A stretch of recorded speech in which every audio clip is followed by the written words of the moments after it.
all lining up on that front row. Look out for Jake Hill behind in the Plymouth Barracuda and Alex Brundle as well. We have the flag and we are racing, and it's a poor start for our Pomsits. Alex Brundle, Steve Soper roars to the lead. Can Frank Stippler round the outside and the Alfa Romeo do anything about it? Watch out for Jake Hill as well, who's trying to shuffle his way through in the Galaxy 500.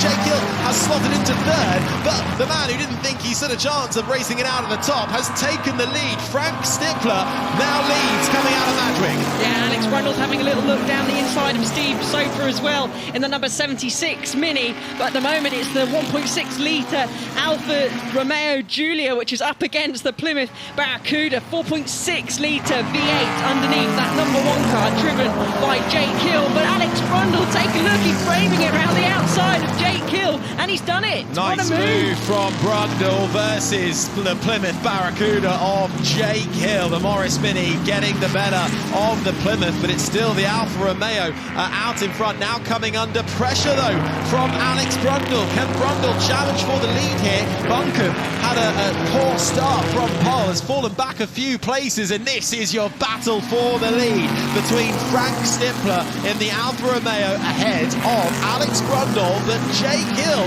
is coming back at them and roars past Brundle, roars past the Alfa Romeo and into the lead for Jake Hill. Can he hold it though? Stippler's going to be late on the brakes. Try it down the inside. Brundle's coming back at Hill as well. Can he fit a mini-size shake down the side of the Plymouth on the inside?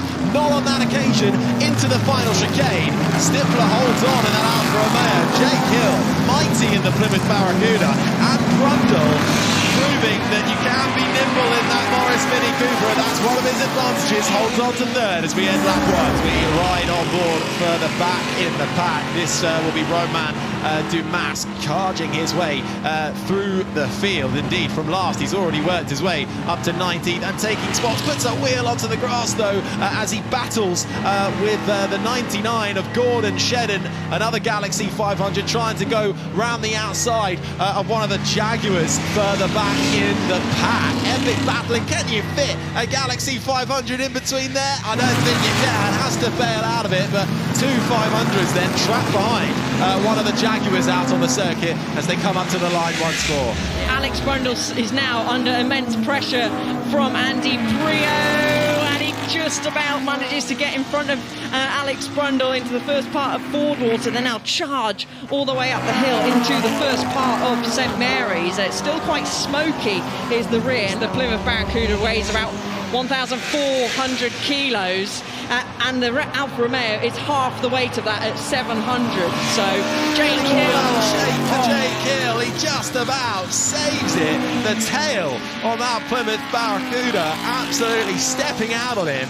He is wringing the neck of that car, trying desperately to catch up to our leader Frank Stippler in his Alfa Romeo. Meanwhile, Rob Huff, who nearly didn't start this race, has just made his way past Alex Brundle. That's the Ford Lotus Cortina getting ahead of Brundle's Morris Mini. So Marcel Fassler keeping Alex Brundle at bay for the moment. Here we go then. How's this for a trio, a quartet of cars making their way, almost knocking the camera over. We ride on board with Romain Dumas in the Galaxy 500 down the inside through the chicane, heel and toe, really wringing the neck of that wheel, trying desperately to find his way through. He's clawed his way up from the back of the pack all the way up to 11th place now. Well, right now it's Hill who's challenging for the lead again, having had to be looking in his mirrors the last couple of laps at Andy Prio behind. Now Hill in that Plymouth Barracuda, looks like he is on the advance to try and take away the lead of this race from that Alfa Romeo of Frank Stippler, which currently leads. Bit of smoke coming off the back of one of the Galaxy 500s. A lot of smoke coming out the back. That is Andy Prio, though, who's falling down, losing positions, having to pull off the road. Problems then for Andy Prio and his Ford Galaxy 500.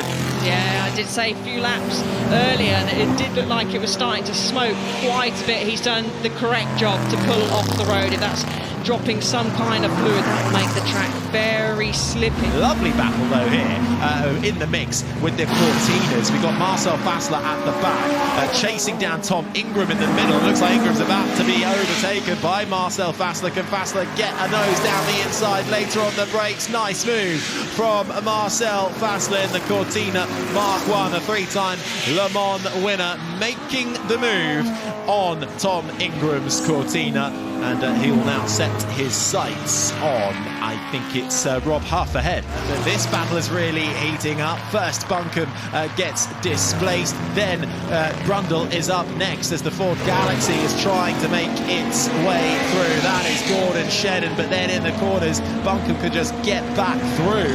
Brundle holding on to 8, Buncombe 9th, Gordon Shedden 10th, as the battle for the lead gets even tighter. Jake Hill through Madgwick, closing right up in his Plymouth Barracuda to the back of the Alfa Romeo. So this really is a fine battle that could Dumas is on the back towards the end, and yeah, Romain Dumas is now charging through. One Cortina displaced. Rob Huff gets removed down the inside as Romain Dumas makes it look easy in his Ford Galaxy 500. He leaves the Cortinas for dust. On board with Alex Buncombe in the Mini. We see Alex Brundle round the outside, and does he lose the rear? And he's off. Brundle off the track as they both try and battle with the Galaxy 500 ahead. That is the 99 of Gordon Shedden, and unfortunately for Brundle, that has forced him off the track, and then through sweeps Jimmy Johnson. Oh, and now Alex Buncombe getting sideways, and he manages to save it just about in the little Mini. That's on the exit of Woodcote. He was involved with the battle between Gordon Shedden,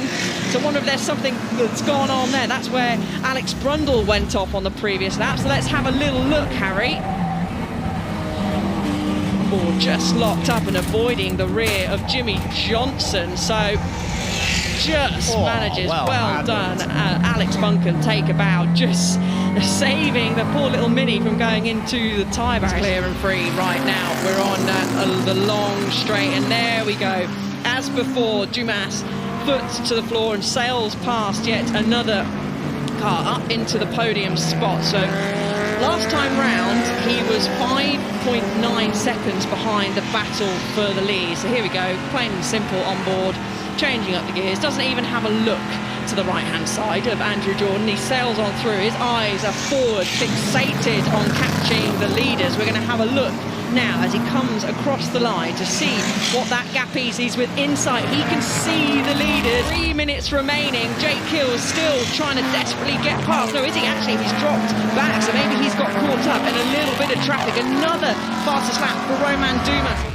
Actually, here we go. This is the number 3 Mini of Tony Jardine, just catching him through the chicane, and that has lost Jake Hill so much time. This will be the final lap as the clock times down. Can he find a way through? Romain Dumas down late on the inside through the chicane. No, he's too far back, and while they do battle for second, nothing could stop Frank Stifler and the Alfa Romeo from third on the grid to take the lead into the line. Jake Hill in the Plymouth Barracuda just seals second place from a heroic drive from Romain Dumas. A last-minute entry lined up at the back of the field, but the power, the grunt of that Ford Galaxy 500 powering him up through the ranks, almost getting second. Will have to settle for third. Adrian Newey starting from pole position. Yes, the great designer in Formula One. Off the line he goes, and it's a good start by Adrian Newey. He makes an absolutely brilliant getaway off the line. He did. I wonder if that was a jump start, though, because we've seen some of that, some brilliant getaways get penalised yesterday, but he's heading down into turn 1 with the Cobras, the number 7 getting squeezed onto the car, onto the grass, but they're all safely through the first part of Madgwick's corner. Yeah, a really good start then by Adrian Newey. We'll look back at it, I'm sure, but it's all battling up behind him very closely. Saif Hassan, number 7, is being passed by the other Cobra, the TBR, just missing out a little bit as they come down through there. And it's Andrew Smith who's doing such a fantastic job in the cream AC Cobra. Andrew Smith has launched through. He started on the 3rd row of the grid in 6th place, and look at the lead he's taken already. He was so brave. He was on the grass at one point, going up through Fordwater, heading through the first part of St Mary's. Now then, they'll swing it left, still jostling for position. The TVR of Mike Whittaker squeezed on the inside there, but already look at the lead from row 3. The Cobra of Andrew Smith has a good gap going into Lavant. That's really impressive. We've seen how quick he can be. There's some good battles going on further back, some side-by-side action. You see Bobby Burton Rowe in his silver, very distinctive for AC Cobra. He's being a little cautious on these early laps, just not wanting to get into too much difficulty. Richard Kent in the number 88 E-Type, he's up there as well. But what a big lead this is for Andrew Smith, the car that's going to be shared with Dario Franchitti, a winner yesterday at the end of the day with Jimmy Johnson. Well, this is a very good start for the combination between Dario and Andrew Smith. Andrew getting off the line brilliantly well. Further down, there's some great little fights going on as well. The Porsche 904 being driven by Neil Yarney. That will be taken on by Chris Ward a little later. But the gap's going to be quite big, even across the line on the first lap.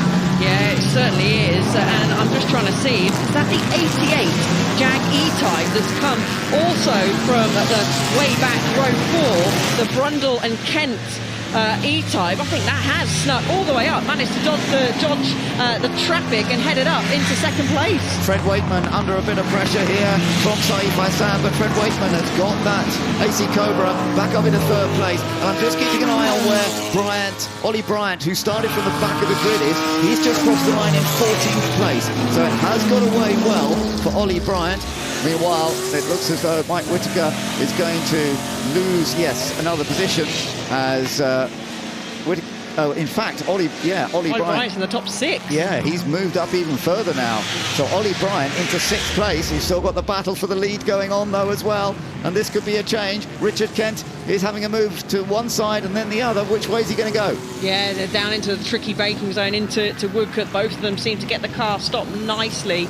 We've had the 13 has gone off into the gravel. That was a bit further down the order. Sean Lynn, actually, I think he might have gained a couple of places. It's the AC Cobra Le Mans Coupe, but back to the battle out front. A little bit wide for Smith. Is going to open the outside door, or is it the E-Type squirming all over the road, desperately trying to get some grip? But I think he may have done it. He may brave it round the outside. Does Kent? Let's have a little look.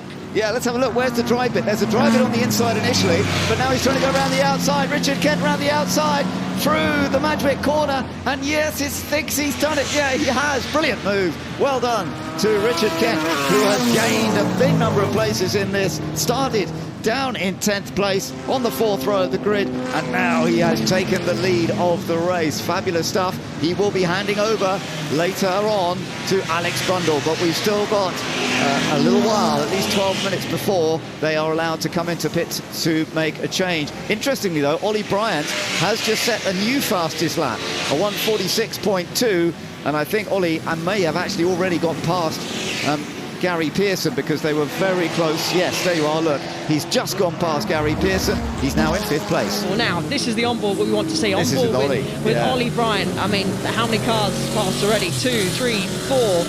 Just trying to stay out of trouble. Pick your side and stick with it. He's gone in the middle. Let's have a look. The number 9 tries to go around the outside. That's the Chevy Corvette, the Turner Corvette. Keeps it nice and gently, keeps to the outside. Does he have enough room? He does. Tucks in behind the Corvette. We'll keep an eye to everyone keeping it nice and steady. It's a hard, tricky place to start. A lot of spray in front, and he dives down the inside of Fordwater through the puddles, the standing water, and then somebody had a spinner. Yeah, number 2 car. Joe Twyman in the Bizzarini. He had a spin, and it was that wet patch, so he did well to sort that. Very well to sort that. It's hard to avoid. This could be a good exit, because look, the Fred was just a little bit wide, wasn't he, on the exit of Lavant, and now as they come on the straight, this is where the power comes to play. Squeeze it down. A few more horses has the AC Cobra compared to the Lister, and that proves it right there. Steams round the outside, will then have the perfect line heading into Woodcote Corner. Look at this now. Ollie Bryant is now challenging for 3rd place. He's right behind Bobby Burton Rowe, and I'm not sure that Burton Rowe's going to be able to do much in the way of defence in his AC Cobra, although he's a very rapid driver himself, of course, Bobby Burton Rowe, and he's in the Smoke Eye's car, which has always gone well here at Goodwood. but the snake eyes, I should say, not smoke eyes, coming through the silver, past into the silver Cobra. I think this is going to be another easy move for Ollie Bryant. Yeah, he's going to take what is a potential podium already. Yeah, another one ticked off the list. So there we go, Ben. Pit lane is open. It's such a narrow pit lane here at Goodwood. Some cars will start coming into the pits all ready to hand over to the pro drivers. In has come the race leader, in fact. So Alex Brundle is now getting on board. So they've done it very quickly, even though Smith was actually going extremely quickly and drove a fantastic first into that race. Yeah, I'm just trying to look out to see if there is some blue flags at all being waved out there. Remember, these drivers, they will get the blue flags, but they're in their own race at the same time. Can't see any at the moment, so Alex Brundle might be getting a little bit frustrated being stuck up behind him. But back to our drone cam. Oh, Brundle has gone off, maybe trying to get past Sheene or trying to clear the traffic in front. And this will be interesting because Jake Hill was 8 seconds behind when they went over the line last. And presumably that will have brought him a little bit closer. He's still behind because he didn't lose too much time by running wide there, Brundle. So let's have a look, Ben. Yeah, so this is when Alex, it went wrong for Alex. So he took the wide line. Oh my goodness, he did well to get it back on without losing much time there. And we've got a car stopped at the side, and that's Romain Dumas. Oh, we've got the onboard camera with Romain.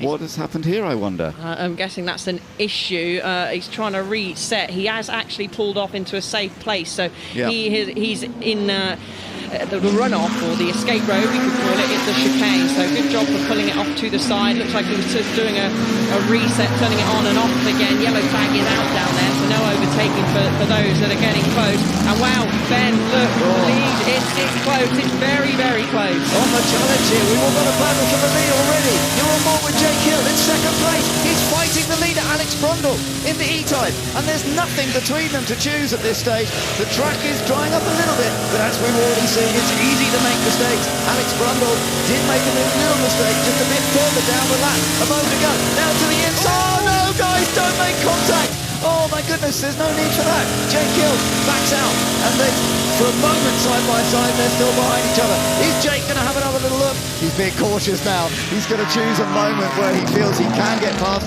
We've got just under half an hour to go in this race. It's not like he has to make it happen right now. He can build it up. There's still that yellow flag down at the show. Oh, the safety car, right, okay. So safety car period because of that car that we saw of Romain Dumas having pulled over. And my goodness, let's take a look at the contact. I noticed there is a little bit of a dent now on the E-Type. Yeah, and I think, in fairness to Alex, it was just a bit of a snake on the throttle as he was moving over. It was not intentional at all to squeeze Jake that much. These are so powerful, really powerful machines, and well done to Jake for holding it. Right, now it's Alex Brundle who has the front line to try and get away from Jake Hill, who was already putting under massive pressure.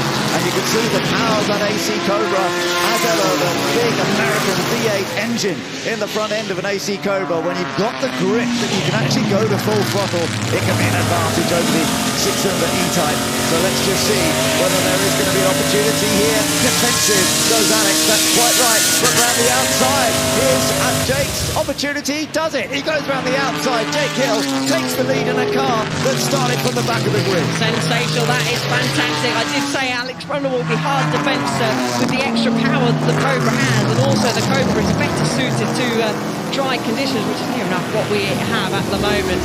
All about second place at the moment, and Rob Huff, by the way, still going very, very quickly. Rob Huff has set another fastest lap. He is currently in 7th position, but he's got a bit of a gap to try and move up. Meanwhile, here's the battle for second place. Dario Franchitti up the inside. Franchitti has got past Alex Brundle. Can he hang on to it? It's looking very promising.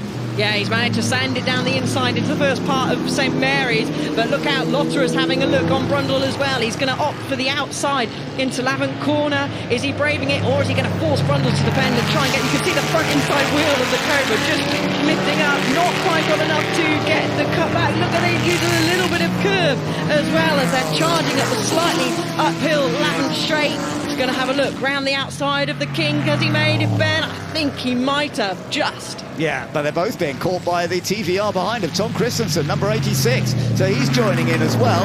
Front, a bit of a shape in the front bodywork there. I think it's okay. Maybe it's just the front bonnet. But Ingram, Tom Ingram is very much a part of this. Christensen is behind them a little bit further back. But Tom Ingram is flying along, just as Mike told us earlier. Mike Whittaker, who started in the car, he's looking, look at this, he's got to get a three-way battle now. Round the outside goes Andre Lotterer. Andre Lotterer gets third place, past Alex Brundle, but Brundle may well lose fourth place any moment. Yeah, he might, and I'm just looking at our timing screens, and Brundle's about to lose another place to Tom Ingram, but we've got a possible penalty coming up for the Wakeman and Christensen and the Kent and Brundle car. I'm not sure what those are for at the moment, some kind of infringement, maybe a pit stop one, but we'll keep you updated. Rob Huff has now set another fastest lap. He's absolutely flying and closing down the gap to those in front of him. As you say, there are kind of two battles going on here. Here comes Tom Ingram on the outside in the number 86 TVR, and all the way round, and he's made it look very straightforward. That TVR is absolutely flying, isn't it, at the moment? Ingram's pace right now, here you are watching Tom Ingram. His pace is fantastic. Right, we've just had a note that they are 10-second penalties for pit stop infringements, as you thought they might well be. And here comes Ingram. Tom Ingram moves it up into second place. The number 86 TVR that started on the front row originally with Mike Whittaker lost a few places in the wet. It was very tricky.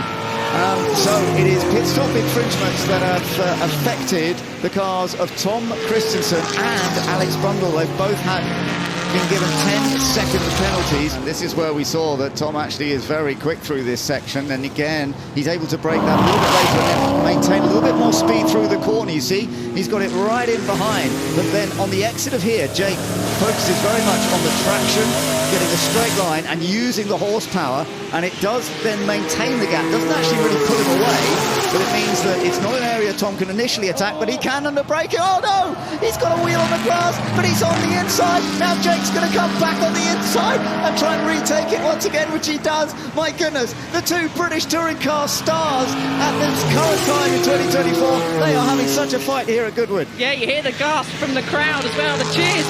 You can tell without looking at the history that they're touring car drivers. They don't always need to use the tarmac, they use the grass as well, and I'm glad that Tom was able to get that stop. Now heading into Fordwater. Oh, I thought he was going to have a look down the inside.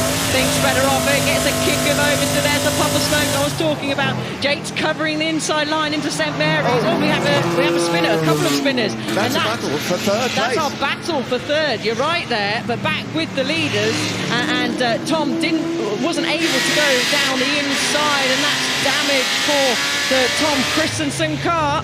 And Lotterer has gained advantage, but in the meantime, as you say, Tom Ingram is having another look here. And I think traffic could be a big issue for the pairing here, because if they get caught up in any single bit of traffic, which one is it going to hurt more? At the moment, Jake with the upper hand, but he's soaking up immense pressure. He's like a sponge, taking the pressure from Tom Ingram in the TVR. I'm having a look, have they got traffic? Not a lot of traffic ahead of them, so they have got clear space, and Tom is getting all out of shape on the exit of Lavin. Oh my goodness, he's got a chance to get alongside this time. Tom Ingram is alongside, he's got in front. Can he stay in front? This is a place he could probably break a little later. But Jake Hill, this is where the car has a good little bit of pace. But is Jake going to be able to come back at him? You're on board with Jake Hill. Is he going to find a way down the inside into the chicane? No. He settles back, tries to get the good exit. It's out of this one that the Cobra is sometimes very rapid. But Tom Ingram has got the lead. We've got just over a minute to go. Tom Ingram is now pulling away a little bit. So here we go then, coming into the chicane after this incredible battle that has existed throughout the race. And coming across the line to take the checker flag, and victory goes to Tom Ingram and Mike Whittaker in the TVR. Second place goes to Jake Hill and Ollie Bryant. And let's just catch our third place battles that have been going on as well. It looks as though it is going to be Dario Franchitti who takes that third place for the Whitsun trophy. The flag flies and we are underway, and it's a good start from our pulse, and James Davison getting away well. Ollie Bryant looking a little bit squirrely on the rear, but able to just hold that outside, but through into Madgwick in the lead. Nicholas Padmore challenging. Could there be contact? There is, and almost off, but into the grass. Well held from James Davison, who just has has to back off the throttle slightly and allow Padmore through, but he's not having that. Side by side, Davison fights back. What a start. Well, how did he do that? There was no space at all, as you said. He had to back it off, but then maybe just overconfident there for Nick Padmore, ran a little bit wide. There wasn't surely going to be a gap, but James Davison didn't ask for one. He just went for one, already rocketing clear in the Drummond Racing M1B McLaren. Into St Mary's he goes, into the dip on the outside, the tail end of that car switching around. He doesn't seem to care, his tyres have little heating, and the Hamel of Padmore still holding down second place. That Ollie Bryant behind, yes, white with the red stripe, that's the red, that's the Lola, and an M1A trying to take a little look up the inside as well. That's the ex-Joe Starkey car of Miles Griffiths on the attack, but getting away, James Davison, oh my word. What a superb start. Miles Griffiths looking very, very racy indeed, trying to claw his way up through the pack. But look at the gap that James Davison has, and already a car off and out a little bit further back. I think that might have been Adam Sykes. Correct. In the McLaren M1A off into the grass. Hopefully we'll get a look at how that happened, but just running wide slightly. That is Nicholas Padmore, who just went onto the grass, and that's lost him a position as they come into the chicane. So Ollie Bryant has taken that one away from him, and now all over the back of him is one of the others as well, firing through. Padmore almost pulling over at one point. I wonder if Nick Padmore just losing a little bit of time there. Oh, the safety car is coming out because we've got, as we said, car number 54, Tony Sinclair's Lola. I think it was facing the wrong way. Back underway for this race with around 15 minutes on the clock. But look at the exit. Oh, Ollie Bryant out of the chicane, side by side with James Davison. Bryant's going to have the inside in his Lola. It's Lola versus McLaren. The McLaren on the outside. The rear ends are both stepping out as they arc their way through Madgwick. And it's the McLaren that comes out with the slight edge. But Ollie Bryant is a man on a mission. He's the man chasing down the McLaren in front. People ask, why was sports car racing so fabulous in the 60s? This is why. Big bang of sports cars. And I'll tell you what's happening in the background. Looks like Alex Brundle has seemed to have lost out to Nick Padmore, but this leading duo, James Davison and the McLaren, ahead of the Lola of Ollie Bryant. Oh, indeed, Alex Brundle is at the side of the circuit in Miles Poulton's car. Clearly some form of mechanical failure. And they're round the outside, nose in front. But I'm not giving the track up to you, James Davison. Oh, in fact, you can go on the grass, dearie me.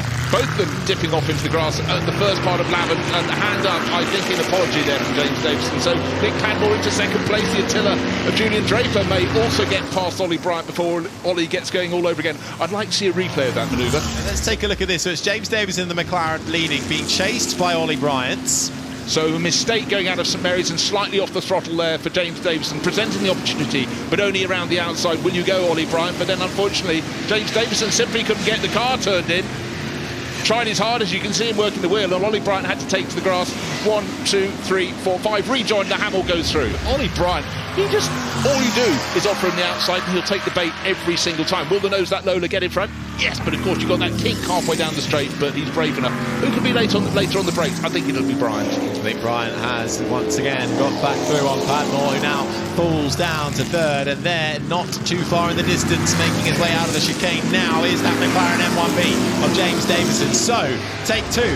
He has caught up massively as Ollie Bryant, and running a little bit out wide again is James Davison, who just struggles to get it turned in, and that's all Ollie Bryant needed. The invitation was there, the gap was there, and Ollie Bryant said thank you very much. Can he keep that nose in front though as they go side by side for the lead of the race? It's McLaren versus Lola. Can he do anything? But then the might of that McLaren of Davison just steams through as they get onto the brakes through the right-hander. The Lola of Ollie Bryant closes back up through the corners, but I thought Ollie Bryant might have had him there. Not so. Through the chicane we go once more. We were talking about setup a short while ago, and I think the McLaren is just set up more for the rainy conditions. Yesterday it seems a little bit softer. They're both got the same size engine, 5.7 litres of soar away V8 fun, but Ollie Bryant gets the Lola in front. Absolutely launched himself, did Ollie Bryant, out of the chicane with the grunt, with the power to make it look almost easy to pass James Davison down the main straight, but Davidson is staying right with him. This fantastic battle for the lead in this, the Whitsun Trophy, side-by-side action again. They're leaving Nick Padmore for just a few seconds behind, but they've already had one bit of a collision, forcing Ollie Bryant off into the grass, and as I say that, off into the grass goes James Davison too. Didn't quite go into one there. Let's take a look at this. A little mistake at the entry to St Mary's, and he just couldn't get it in for part two. There it couldn't at all, so out to the edge, beyond the edge, onto the grass, back onto the circuit. Ollie Bryant off into the distance. Further back, the GT40s battling it out. And just having a little look down the inside there was the 16 of Ludovic Caron there, as they having a great battle for 10th with the other GT40 of Jeremy Cottingham having a good battle there. Problem there for James Davison in the McLaren M1B, perhaps coming to a slow wheel on the grass, and is going slowly. Disaster. And oh dear, Julian Draper is off as well in the Attila. That was running in 4th place. That's a shame for him, but I'm wondering if something's gone down on the track, because the first part of this lap, James Davison was catching race leader Ollie Bryant. Sector 1 he was quicker. Sector 2 unfortunately took about another 20 seconds. Has he completed it? Will he come in at the end of this lap? But let's take a look. Race leader Ollie Bryant in the background going on the grass. That's half the problem. That's the exit of Lavant. You can see Marshall Bailey's loader in the background, but you can see actually that McLaren M1B slowing as it comes back in. A bit of grass in the grill, which is always a bit of a giveaway. Oh, it's all right, it's fallen off. No one needs to know. And another off-track moment for Julian Draper. Brings it back. No, I wasn't off the track, honest. But again, St Mary's, a corner that catches people out, so he just lost a position there. A couple of moments for him have really cost. It'd be good to have a sight of John Spears' car number 96. It started 10th, he's worked his way up the order, but that battle between Fred Shepherd and the chasing Attila of Julian Draper, well, clearly when you run off the track on the way into St Mary's, it's time to start saying your prayers, but he got it back on the black stuff. Starting to get a little bit detached, the front two from the rear. Adrian Newey looks certainly like the stronger of the GT40s, closing in on Cottingham. Is he going to try and send it around and through already into the braking zone, round the outside? Can he keep it planted on the track? Lovely move from Adrian Newey. Well, that was absolutely fantastic. I sensed he might have gone into the corner too fast. He braked exactly the same points as Jeremy Cottingham in the number 23 Scuderia Bear car. They accelerate down the straight. So in the GT40 battle, Adrian Newey now at the front, Jeremy Cottingham in second. Then we've got Ludovic Caron and just in the background, Joaquin Folk-Rusignol as well, having their own little battle. Nick Padmore. Oh, from 3rd place, 2nd place and out the race. It seems to be the curse to run in second. James Davison was there, he's retired, and now Nick Padmore. Out from a podium position, Fred Shepherd.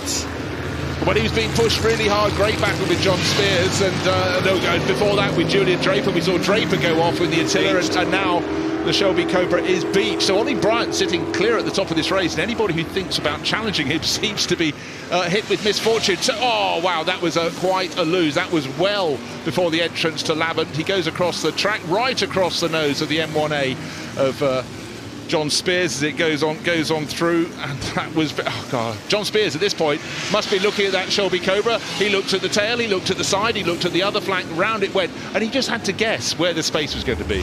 Through the chicane he comes now, flawless drive. A shame we were robbed of a little bit of more excitement with James Davison out of this race, but a fantastic win then for Ollie Bryant after 18 laps. It's the Lola on top in the Whitsun Trophy. You can see the guys all getting ready. It's Davy Todd near us, and you can see some big, and here they go, and they're off.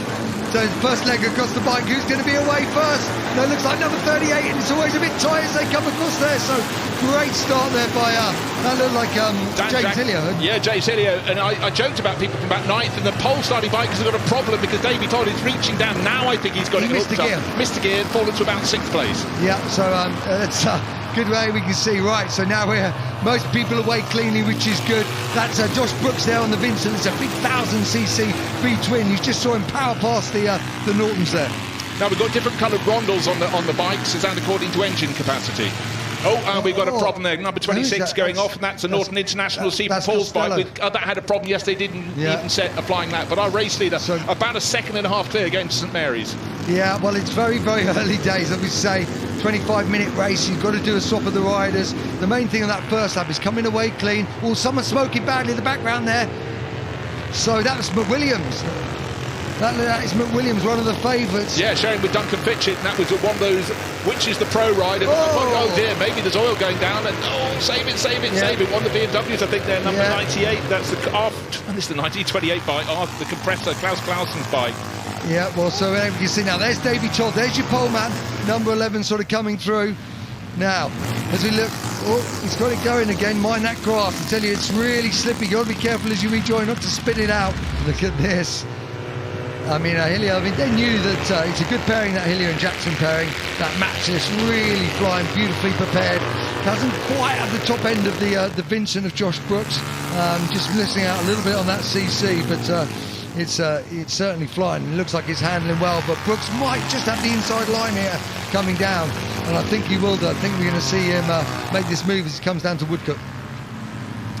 Never say die, so first has become second and second has become first, but still fighting back. So that brilliant start from the middle of the third row for bike number 38, the Matchless. Not out of the picture yet, that's for sure. Coming into chicane, just what, a whisker off the tail of Brooks, who's now in the lead of the race. The Vincent Black Lightning, will it get away?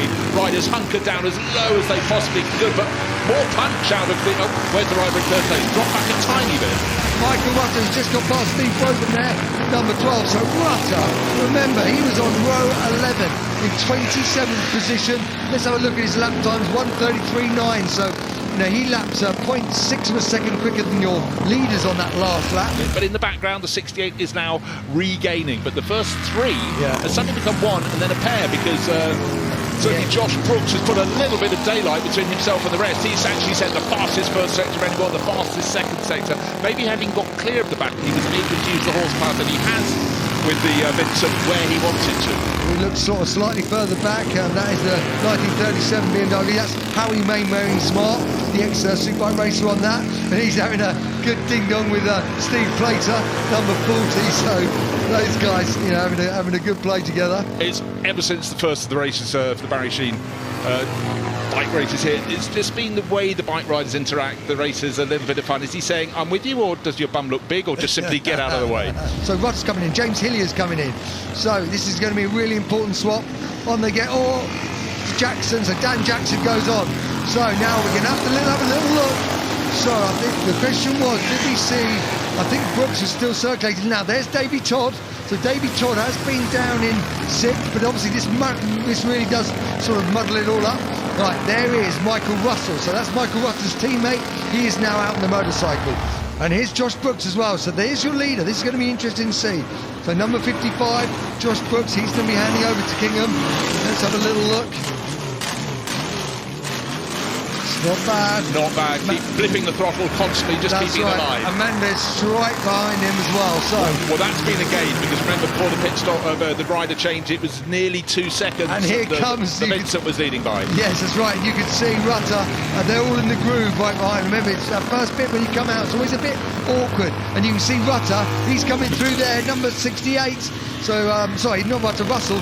Michael Russell. Yeah, he's obviously swapped over now. So this is the hunt. This is the battle for the lead, and it's on track. And it's all to go for. And Hillier is Jackson's there as well now. So it is the second riders, and they've all ended up. Doesn't always work like this, but they've all ended up in the hunt.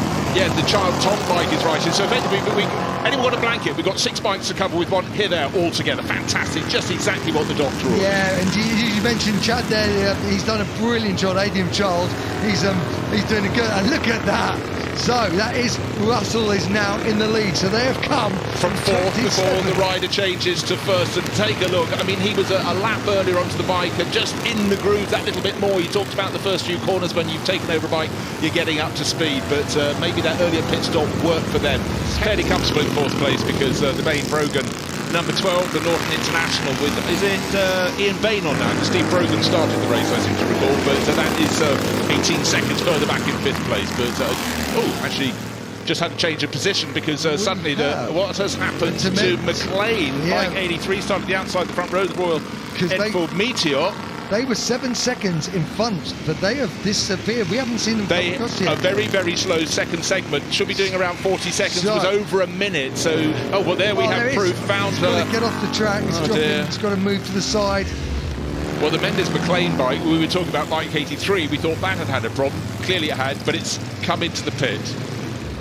Rutter did a great job in that first part. And then Michael Russell here, you know, he's taken over, and even though he's looked down a few times, he's done it, and he takes the win for the first part of the Barry Sheene Memorial Race here. You know, he has so much fun. Michael Russell will also be out in the Formula 5, the 500 race, and in behind, looking to see what the margin is at the end, and it's 6.7 seconds. That's a nice, comfortable margin to carry in to tomorrow's second part of the race. Looking for the bike that's going to come through in 3rd place. It should be Yeah, the Vincent Black Shadow bike number 55, there it is, with Ben King and bringing that home. So third place, very useful for him.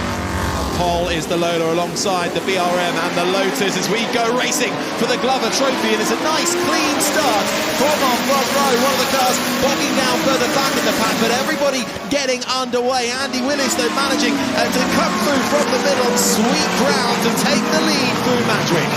Yeah, Andy Willis already had a race in an earlier Formula 1 just earlier today. That was a brilliant start. Look, absolute all square on the front row, but he got his nose in front, got a couple of car lengths clear in his BRM, and in behind, very, very tight indeed. Andy Middlehurst being challenged.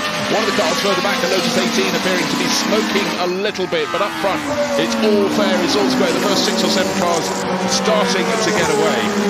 Certainly are, and a nice clean start as well from everybody in this Glover Trophy for 1.5 litre Grand Prix cars from the 1961 to 1965, and already actually starting to pull away ever so slightly is Mitchell in the Lola, I should say it's Andy Willis, or in the BRM, started in second in the middle of the front row, but with a good start.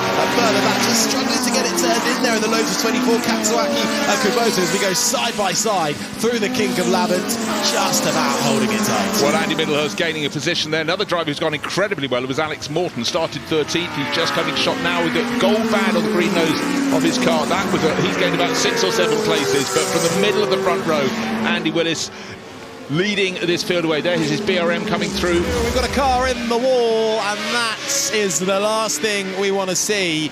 Looks like a bit of damage to the front left as well.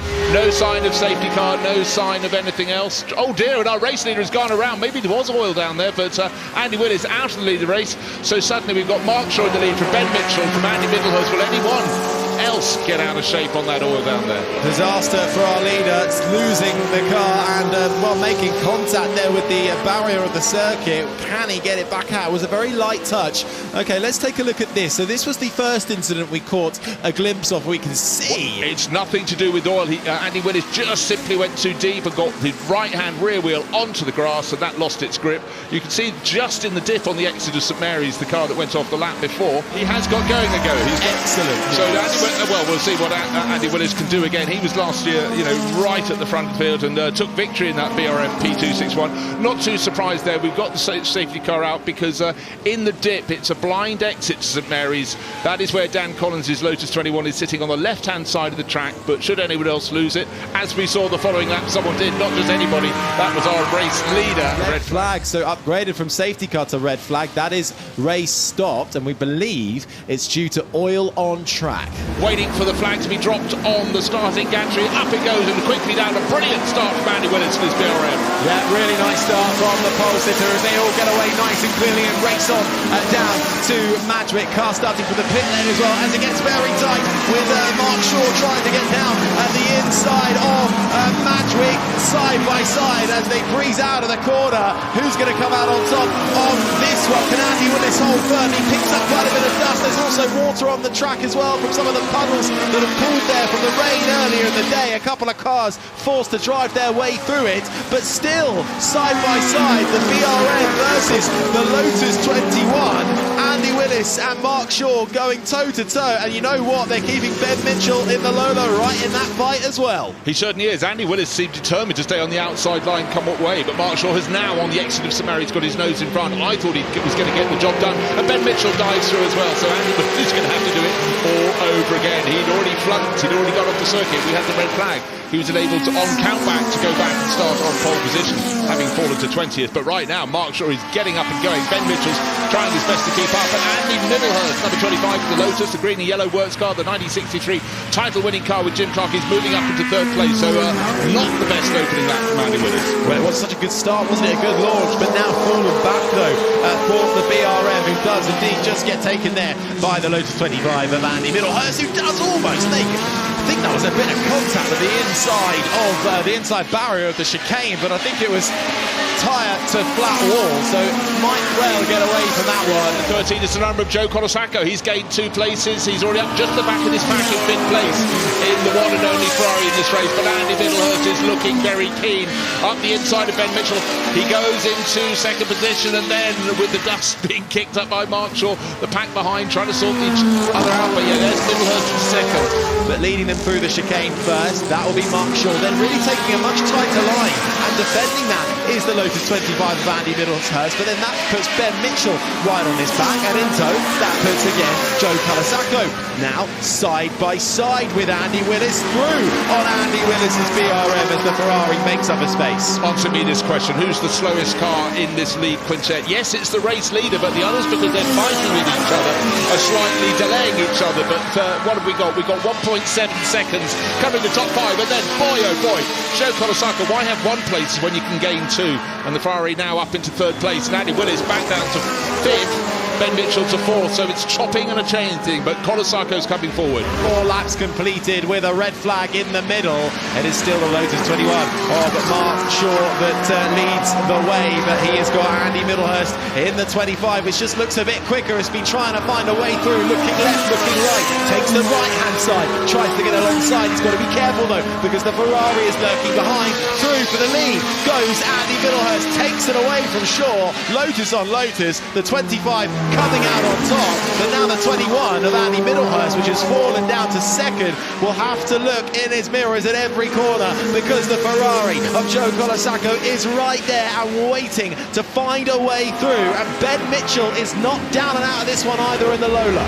All racing beautifully. Andy Middlehurst in theory ought to pull away, but look at the punch and the pace that the Ferrari is coming up now. The big question is, will they catch back Marcus? Because the leading quintet are way quicker than some of the drivers at the tail of the field. And what Andy Middlehurst wants, okay, we're already going past one of the back markers already. That's a Derrington Francis, so that pulls out of the way. Hand up, nice acknowledgement to those chasing. Scooter seeing on the battle just in front for the lead of this race. Andy Middlehurst in the Lotus 25 trying to hold on to this one, but now this is as close, I think, as Joe Colasaco has been side by side, but he just has to give way on that outside line. Can't hang it around, but he's really piling the pressure onto Middlehurst as they once again cut through the chicane, onto the throttle, up through the gears, down the main straight once again. A minute and 50 on the clock as they cross the line. We might get 2 laps left of this race. In the background of the shot, you can see Ben Mitchell in the Lola, that's the one with the red nose, and being challenged and potentially passed by the orange nose BRM. Yes, through goes last year's winner, Andy Willis. So racing from first to last. Have we got any more overtaking manoeuvres in the book? I'm not sure we have, but Joe Colasaco faster through the middle path of St Mary's into the dip, up the other side of the compression. If he's going to move, he's got to make a move down the inside to Lava, but he's only being shown the outside. What are his other options? There's no space into the chicane. That means he's got to do it either on the blast down the chicane or somehow, just somehow, on the run down to Woodcote. And we're getting towards that now. Through the Lavin Kings they go.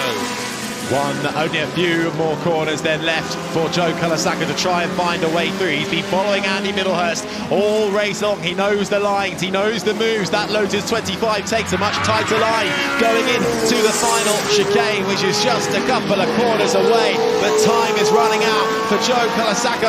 He'll have one more realistic chance to do it. He's not going to be able to, keeping it cool, calm and collected out of the chicane. Can he get any kind of tow across the line? It's going to be nip and tuck, but it's going to go the way of the Lotus, which sees the checkered flag first in the Glover Trophy. A fantastic drive from Andy Middlehurst by less than a tenth of a second, seals the win ahead of the Ferrari of Joe Colasaco, and then it will be another Lotus, the Lotus 21 of Mark Shaw, which rounds out the podium ahead of Andy Willis's BRM. They're taking it nice and easy for the rolling start as they come up towards the line. Once they get the flag, they'll be going to full throttle over the line. The flag waves, they're underway now. Remember, these are not hugely powerful. These are 500cc motorbike engine machines in light single-seaters. That's a good start by the pole man. Tom Waterfield has got away well. That was a bad start by Michael Russell, funnily enough. Number 66, he's dropped back several places. Yeah, he's gone back 2 or 3 places, but certainly Tom Waterfield did everything right from the outside the front row. Harry Painter in his Cooper tucks in behind, but already Waterfield getting a bit of air between. George Shackleton, look, he's moved up very quickly. He had trouble before. He qualified only 8th, but he certainly, we knew beforehand he'd be quick, but he's got past Harry Painter and is not hanging around his Cooper 11. George is a very rapid racer in the 500s, and he's up into that second place. I notice his rear engine bodywork is not on there anymore. It flew off in qualifying, and it made him have to pull off at one stage, but he's still battling for second. Is Harry Painter taking a very, very wide line through St Mary's, and hopefully has got around the corner, because it's a corner that keeps on turning. A lot of drivers run a little wide, get a wheel on the grass and go round, but it seems all is okay. Fantastic shot. Just echoing, Ben, how small these cars are. Yeah, they are tiny, aren't they? But the great thing is, it's a bit like riding motorbikes around Goodwood. You can get a few more alongside each other. Not quite as many as the motorbikes, but it does make for overtaking perhaps a little more possible when you've got that narrower car. One of the things about modern Formula One is they're so wide, when you take them to a track like Monaco, they can't overtake each other. So wide and so long. We've got a little bit of a grass visitation now. I'm trying to work out which that one is. Is that Simon Hughes? No, his car is white. Oh, it's JB Jones in the Cousy. Look out for that one with little teeth and eyes painted on that. Yeah. Certainly George Shackleton, having got into second place, is going very well indeed, and looking for others making moves up the order. Smith Buckler going very well. That's car number 9, Richard de la Roche. Yeah, it's one of the older cars. Simon Frost, who's battling away there, managing to get into that position. As you say, Richard de la Roche, part of the family that has done so well here. He's the father of Peter, who's taken various victories here. See, there's a yellow flag. Oh, that's why we've got a yellow flag, because we've got a car off, and driver seems to be okay, just popping out. So this was coming out of the chicane. Oh no, it's 20. I think it's 29, isn't it? So it is Chris Wilson, who's just lost it on the exit. I think that as a result of Chris Wilson going off, they probably have brought the safety car out to be able to recover that car safely. So everyone's going to have to drop behind. Yeah, there we are. So here we go, back to racing once again, and it's a good getaway for our race leader. Tom Waterfield has opened up the gap already. Let's see if there are going to be some more fights. And there's a bit of sunshine there, but let's just see how slippery it is, how cautious they have to be. Everybody dealing with it pretty well at this point. De la Roche just coming through. And then there's the rain. Right, so it's right on the exit of Madgwick. It's bizarre, isn't it? I mean, they run on almost on motorbike tyres. They are so narrow, those tyres, so there's very, very little grip. But those shots, those pictures there's our third place man, isn't it? Yes, it is. It's Wilson. Alex Wilson has just pulled off, so don't know what's remiss, but something's dangling down at the back. Oh, it's the chain. I think it's the chain that's come off. That's the drive chain, I think, that's come off. I think that's a very good spot. So imagine that you're just approaching Fordwater and suddenly you have no more drive. You want a bit of drive because you need to get around the corner. Well, the flag is red, and I think that's totally the sensible decision. I mean, we have just over 4 minutes left on the clock. The 5 laps of racing is what's counted as the result, and it is. There's no real doubt about the winner, because Tom Waterfield, who started from pole position with a major advantage in qualifying, he certainly deserved that victory. On pole then will be Tim Crichton in that Austin Healey on the far left. In the middle it's the Jaguar XK150 of Mark Gordon, and it's the Morgan +4 on the right hand side of the screen as you look at it, lining up on the front row as we get ready for the Fordwater Trophy for GT cars and sports cars between 1955 and 1960. The flag waves and we are off, and it's a good initial start for the Morgan. Tim Crichton though in the Austin on pole with initial slow getaway, but I think he's got the grunt and the inside line down to Madgwick to make the charge. The Morgan falls back as the XK150 of Mark Gordon slides through down the inside. I think Andrew Keith Lucas in the other XK150 as well has made up a position on the Porsche 356 of Sam Tordoff, who is tucked in behind. But it's Tim Crichton away and well in the Austin Healey. Yeah, Tim Crichton's got the dream start. He's going to be not under pressure as they head through Fordwater for the first time, but he is, I say that, and the number 1 slides down the inside. You can see on the camera lens there, the rain really is coming down. So Mark Gordon in the Jag, a little bit more grunt, but coming straight back in the Austin Healey is Tim Crichton. They enter St Mary's for the first time. You can see the front end just pushing on, a little twitch for some of the cars as well. But here comes the number 4 having a look down the inside on the Morgan, not quite enough room. So Tim takes the check of the mirror. He's got a little bit of a gap heading up the hill to Lavin. Charles Morgan getting back up into third and trying to solidify that, because Sam Tordoff in the Porsche 356 behind was just having a little look. But what a start and what a battle then between our top 2. Make that top 3 as the Morgan runs wide, gets onto the grass. It's wet out there, it's been wet all day. Can he keep it controlled? Just about, but that's going to allow the Porsche 356 of Sam Tordoff to try and get alongside. And in behind we've got Andrew Keith Lucas in the XK150 just having a little sniff at what he can pick up as well. But I think the Morgan has got away with that one. I think that's Miles Poulton in the Porsche. He started 12th on the grid. I think I might have seen Harry. Sam Torloff got a great start and then wasn't able to continue. So I think we'll have a little look to see where he is. He's not coming. He's just coming through the middle sector now, but it's getting so close between the Austin Healey and the Jag heading into the chicane. You're brave. You're going to slide one down the inside.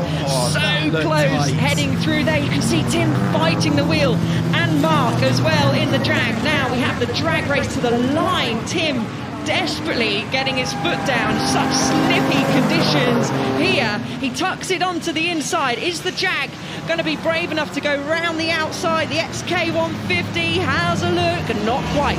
So it's the other Porsche that's doing well with Poulton at the wheel, and actually has Miles Poulton just lost a position as well to Max Mintel in the Porsche 356A. That's the Battle-Wagen Porsche that has had a great start, and I think has just managed to get in front. And oh, what a shame though for Louise Kennedy in the Lancia Aurelia, who started last, didn't really get out yesterday as well after mechanical problems, has had to pull off. Yellow flag out and safety car. I'm expecting that is for Louise Kennedy. Slow as you like through the chicane. When will Tim Crichton decide? He's going to leave it late. His foot to the floor and go. He does so now out of the chicane, up through the gears, down on the throttle, and away we go. We get the Fordwater Trophy back underway as they race on down to Madgwick. It's the Austin Healey from the XK150, which is going to try and go around the outside with a bit more grunt. No, has to tuck it behind on that occasion. Morgan and Minzel. It is Morgan versus Porsche. The Porsche is going to try and find a way down the inside as we go back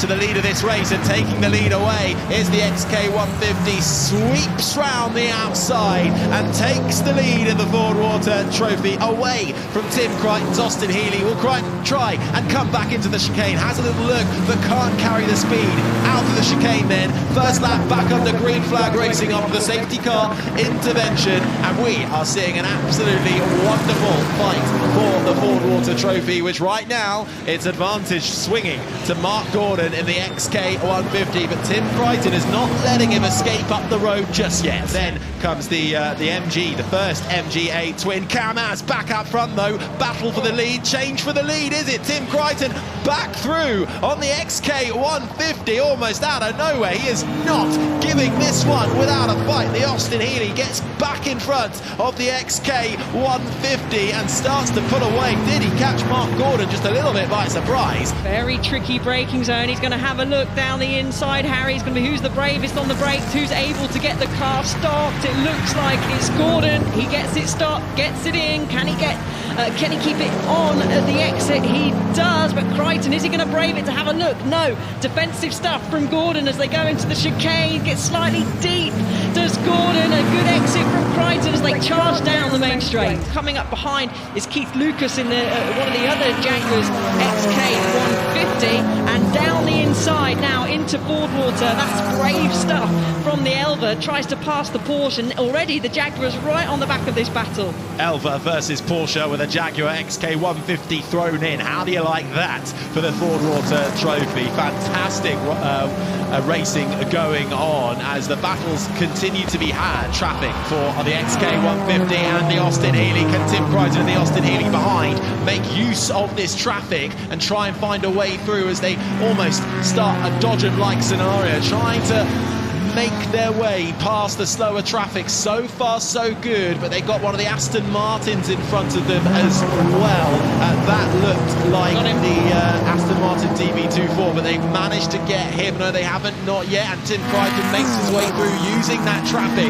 So the Austin Healey back in front, and we've got a car off, but now three abreast with a back marker in the middle. The XK150 isn't having any of that, and now Gordon's back in front and gets through on the traffic too of Jeff Gordon's Triumph TR2. The Austin Healey's able to get through as well, so our leaders navigating the traffic. A momentary advantage for Crichton, but the XK150 back in front as we again go side by side for the lead of the Fordwater Trophy. Absolutely epic battling. I did wonder if I saw a little bit of smoke out the back of that Jaguar. I hope I didn't, and it was just my eyes is playing with me, but Tim's going to try and opt round the outside now as they go down into turn one. Can he do it? Yes, late on the brakes, more suited for the late braking is the Austin Healey, and he's able to go round the outside. I hope someone out there is taking a note of how many times these two have swapped positions, yeah, there's a problem for the 12, but I just wonder if the Jag does have a problem, Harry, because it just seems to be losing a little bit of pace. It has, it seems to be slower. Sam Tordoff, well, was momentarily in the other Porsche 356 up into third, but he's just been overtaken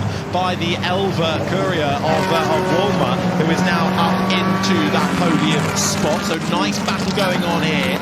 So too for the other XK150 as Robert Barry's Porsche slides off, and there is chaos in the closing stages of this race as into the wall goes the Alfa.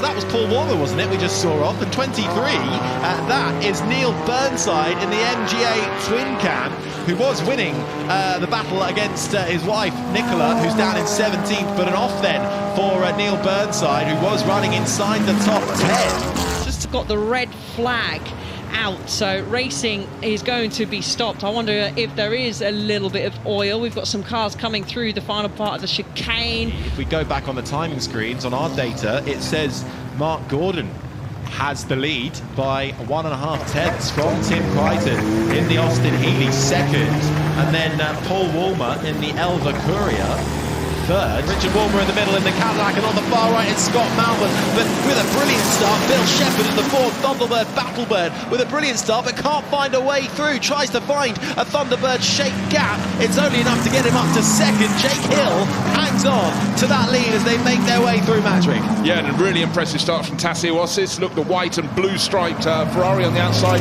That's the 750S, but Tiffany Dale fighting back. The orange helmet in Margaret Jackson C-Type Jaguar goes into fourth place. Nice clean start, but at first the sheer grunt of the Battlebird that propelled it up past three rivals.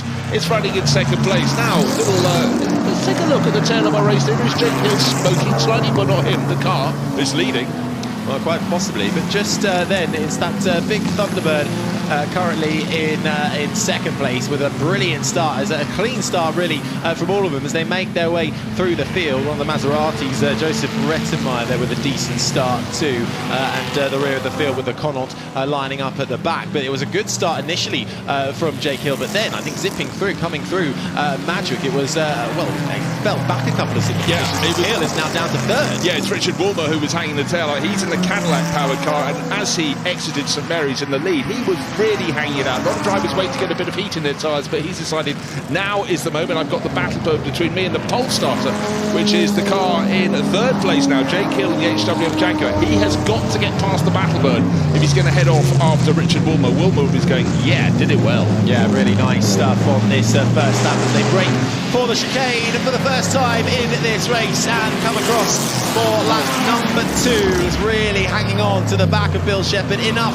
to just get a taste of the inside, sling a nose down the inside. No, not quite. The corner comes too quickly, but he's almost pushing Bill Shepherd out of it. Gets alongside. Can he find a bit later on the brakes? He's already through before they come into a braking zone. Well, Jake Hill's HWM was always going to have more handling, just prepared to go that much faster into the first part of St Mary's, and by the second part he's put about 5 car lengths between him and the Battlebird, but now his sights are set on the Cadillac powered HWM. Slow. Richard Walmer, looking down in the cockpit, weaving, about to pull off. That was the car that moved up to second place, just demoted to third. So the Battlebird of Bill Shepherd over and out. Like now being chased down by Jake Hill. Battles all throughout the pack though, as Selecki in the Aston Martin just making their way through on the Ferrari of Tassio Ossis. A long way to go in this race, just over 20 minutes time, but you can tell Walmer is pushing, dips a wheel onto the grass, through the chicane, the rear steps out of him as well, and that was all the invitation Jake Hill needed to get his HWM Jag back into the lead of this race. This is the chasing Aston Martin I mentioned a moment ago, which is catching up to the back of Tiff Nadell's Jaguar and already through on the Jaguar. So through goes the Aston Martin and down goes the C-Type. This is a replay. Let us see what is about to happen in the world of C-Types and Fraser Nash's John Ure in the dark red one going around the outside. That's one of the Le Mans replicas. Very good, tidy move. Our lead battle has come down from 1.5 seconds. It was 2 seconds on the start-finish line. It's not even 2 car lengths now, but what's in front of our race leader, Jake Hill? 3 others, what's alongside him? Richard Walmer, who is challenging from second place. Who's going to guess right on the traffic? My money at the moment is on Walmer. They're side by side. They're going either side of the C-type car number 11 of Ben Cousins, which has been enjoying such a good battle. And then they'll get the Fraser-Nashes as well, as Walmer has to take to the grass, bouncing over. They both make it past the Fraser-Nash. Of course, the surface might well be slippy from that incident earlier of Guy Harmon, but through then into the lead, making use of the traffic, Richard Walmer, but Jake Hill is coming right back at him, but through the chicane then, now back into the lead of this race is the number 38 of Richard Walmer, the HWM Cadillac, but side by side out of the chicane comes the power of the Jaguar, and it's a drag race to the line and a drag race to Madgwick, and on the inside I think Jake Hill's going to win that one out. He certainly did. He had far better exit from the chicane because Richard Walmer hung the tail out a little bit in his desperation to get onto the straight.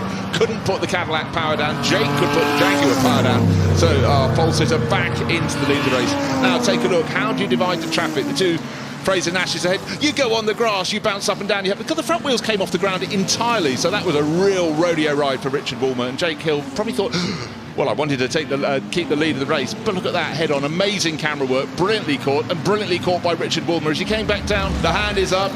Oh, he's timed that to perfection. The checkered flag just coming out, hadn't pressed on. He might have just had time to do another lap. None needed.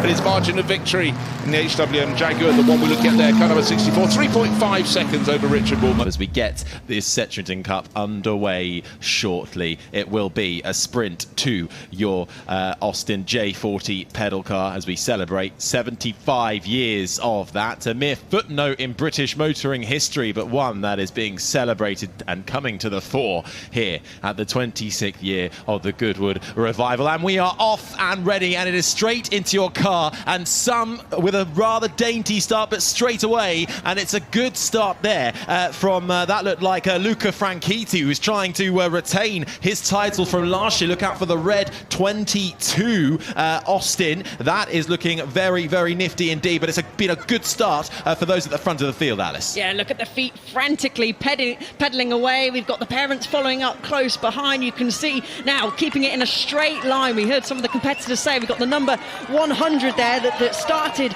off at the front. That's Teddy Horn, and through the chicane they go. Some taking the ideal line. Is going to get congested, Harry. Luca Franchitti is going to try and take the lead again here. They've made it through the chicane. It might be side by side at the front of the field for those. You can see the determination on it. Look at the one on the right hand side, really peeling to the fore. It looks like most people have been able to make their way through the chicane. We saw a big pile up there last year, and I think that involved Cushminey there last year. And are we going to see a little bit of congestion there this time around? It looks like Emerson Alfa's been caught up in the 40, but coming to the front of the field and crossing the line. It looked like the 22 there badgering the 100. Oh, the 100 badgering the 22, but in that 22 car, Luca Franchitti taking the win just ahead of Teddy Horn, but that got very tight at the end.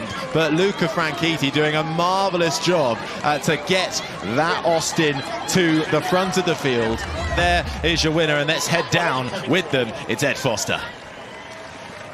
Well, Luca, what a race. What was the game plan? I just thought it was a very good starting position, so I thought I should give it all I've got since it's my last year. Now, you've got a few racing drivers in the family. Did they give you some advice? My dad told me just go for it, give it all you've got, and I think it really paid off. It really did. Well done. A great drive. Great drive. Well done. Let's get to second. Teddy, I'm pretty sure I've seen you up here before. Yeah, last year I came third, this year second. My last year, I was literally pedaling as fast as I can. That was too hard. Well, you were, but everything seemed to go according to plan, though. Yeah, it did. Starting second, coming second. Luca literally just flew past me. He's too fast. I can't catch up. Maybe eat some more sugar. Ask your parents about that. I was going to bring a bottle of Prime, but then I forgot. Well, maybe next time. Let's squeeze around and speak to Leo. Leo, what a great race. Was it exciting? Yeah, and my legs are literally shaking.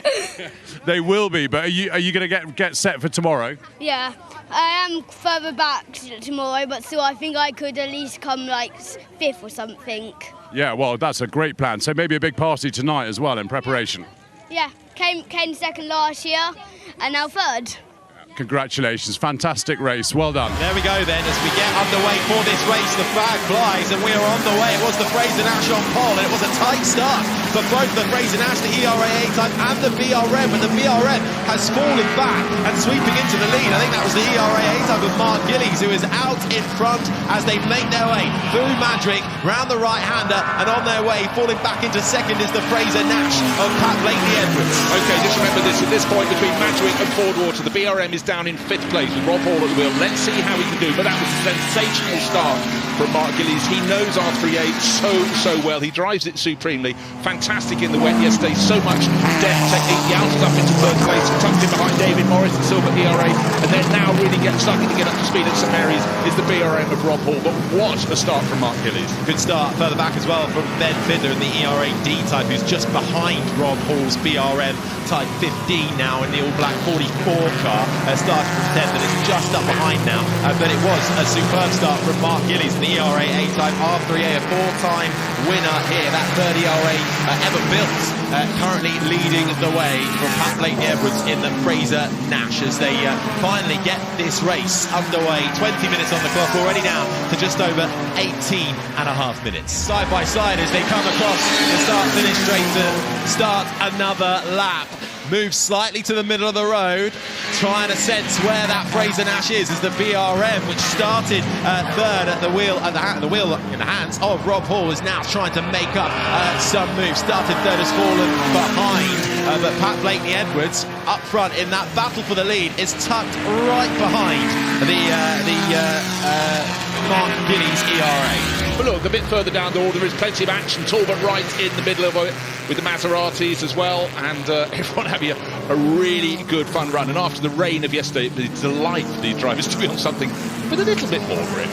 I think absolutely as we go side by side. Here we go, the outer in green, the 61 of Ian Baxter trying to keep Rob Hall at bay in the BRM, but after a couple of laps, finally Hall is able to make his way through, recovering from a poor start. Started in 3rd, now has managed to get back up into that position after a great battle with the outer, which has now fallen behind. It does have to be careful here because the other, the ERA I believe is behind of David Morris, the B-type, battles up and down the field and currently raging on at the moment. That looked like, I think it was Duncan Ricketts in the Parnell Challenger was having a nice battle further back for 9th against the Brad Baker ERA B-type as we get a spin, and it is indeed Duncan Ricketts fighting it out on track with wheel onto the grass, finds his way spinning round, but thankfully spins back round in the right direction and is back on his way again. Look, Rob Hall still looking down in the cockpit, and I think he will see defeat if he feels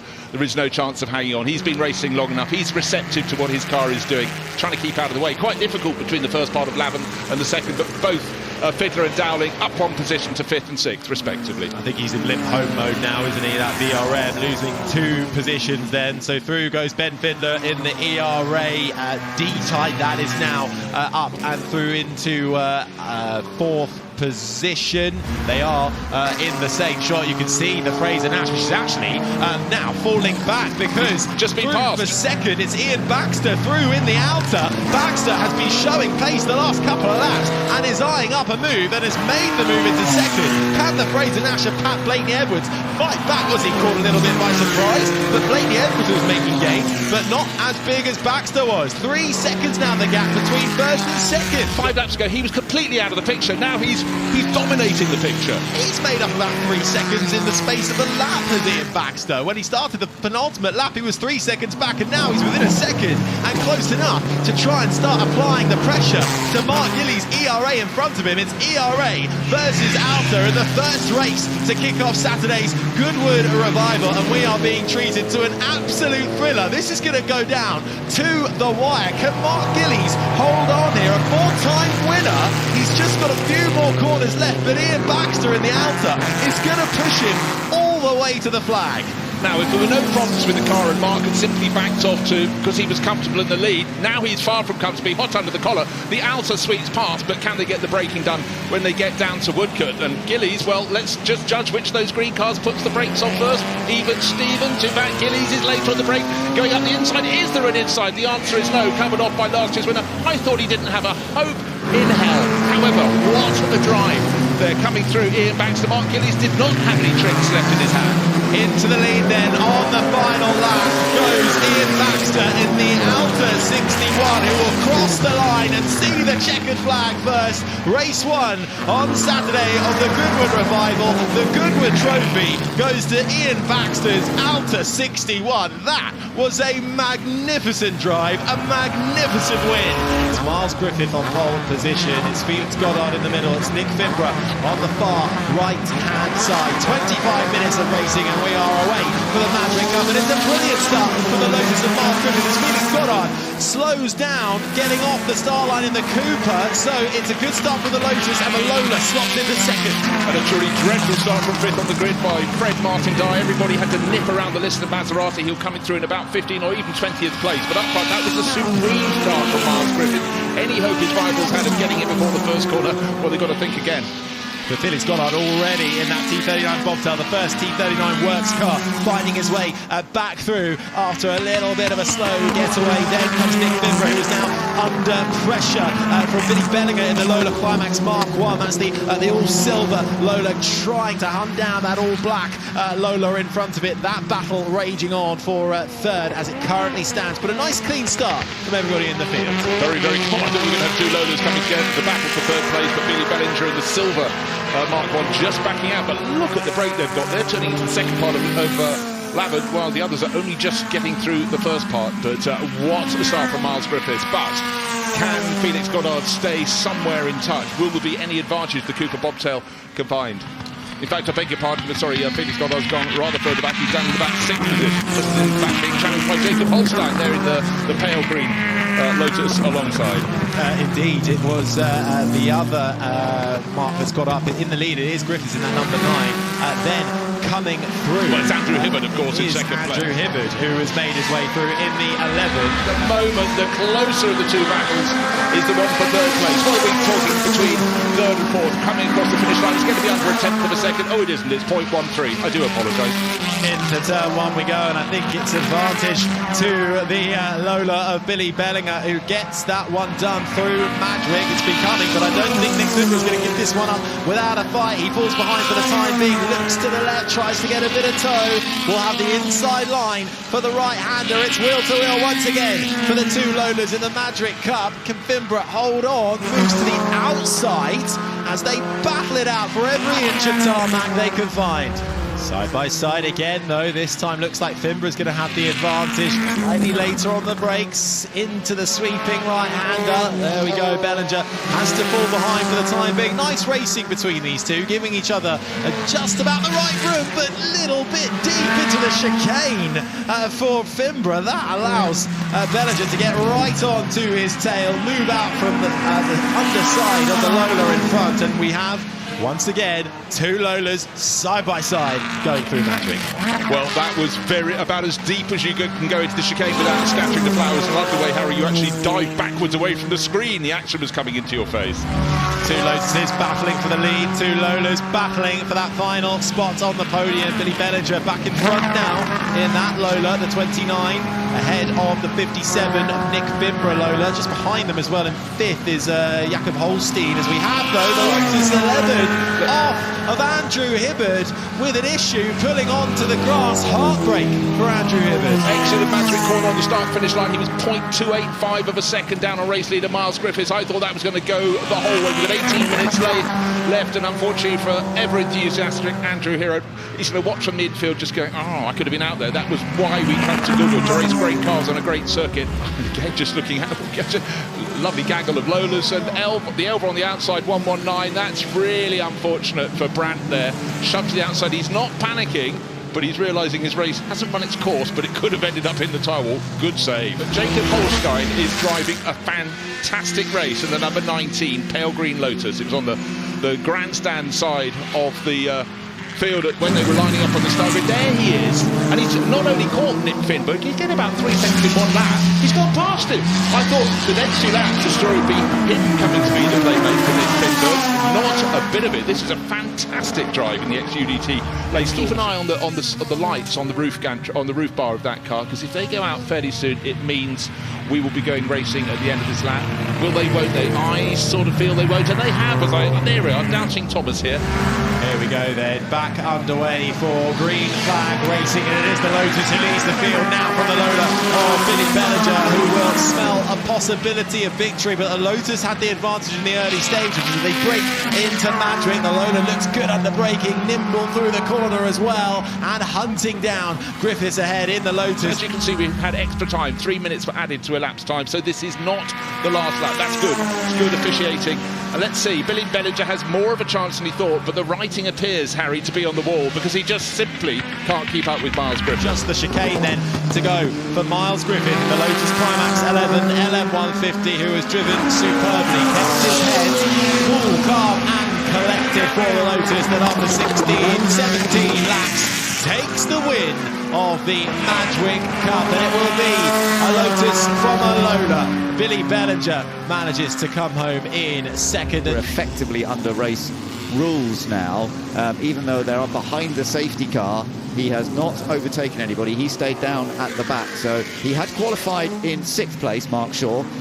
So it's sort of something we will have to keep a little bit of an eye on when we there he is, number 99, down towards the back. He's not actually the last car. The safety car is out of the way. William Nuttall, Andy Willis and John Spears, the top 3, and they all need to be nice and close to each other, we hope, before they get underway, but they'll be full on the throttle, I'm sure, on the exit of the chicane. The race is underway, and Will Nuttall under pressure from Andy Willis, but Will actually gets away very quickly, and if anything, Andy Willis might have got a bit of wheel spin, because he's not got away particularly well. And of course, they've got to be a bit cautious here, Alice, to know how much they can go to full throttle with these 2.5-litre Formula 1 engines. Oh yeah, that is 100% right. As it slightly further down the order, a few drivers having a look at the inside, but it's all fairly clean as expected. Now keep an eye on the 34 Maserati. We spoke to John Spears, or Ed did, down in the assembly area. The front engines is more predictable in these tricky conditions. So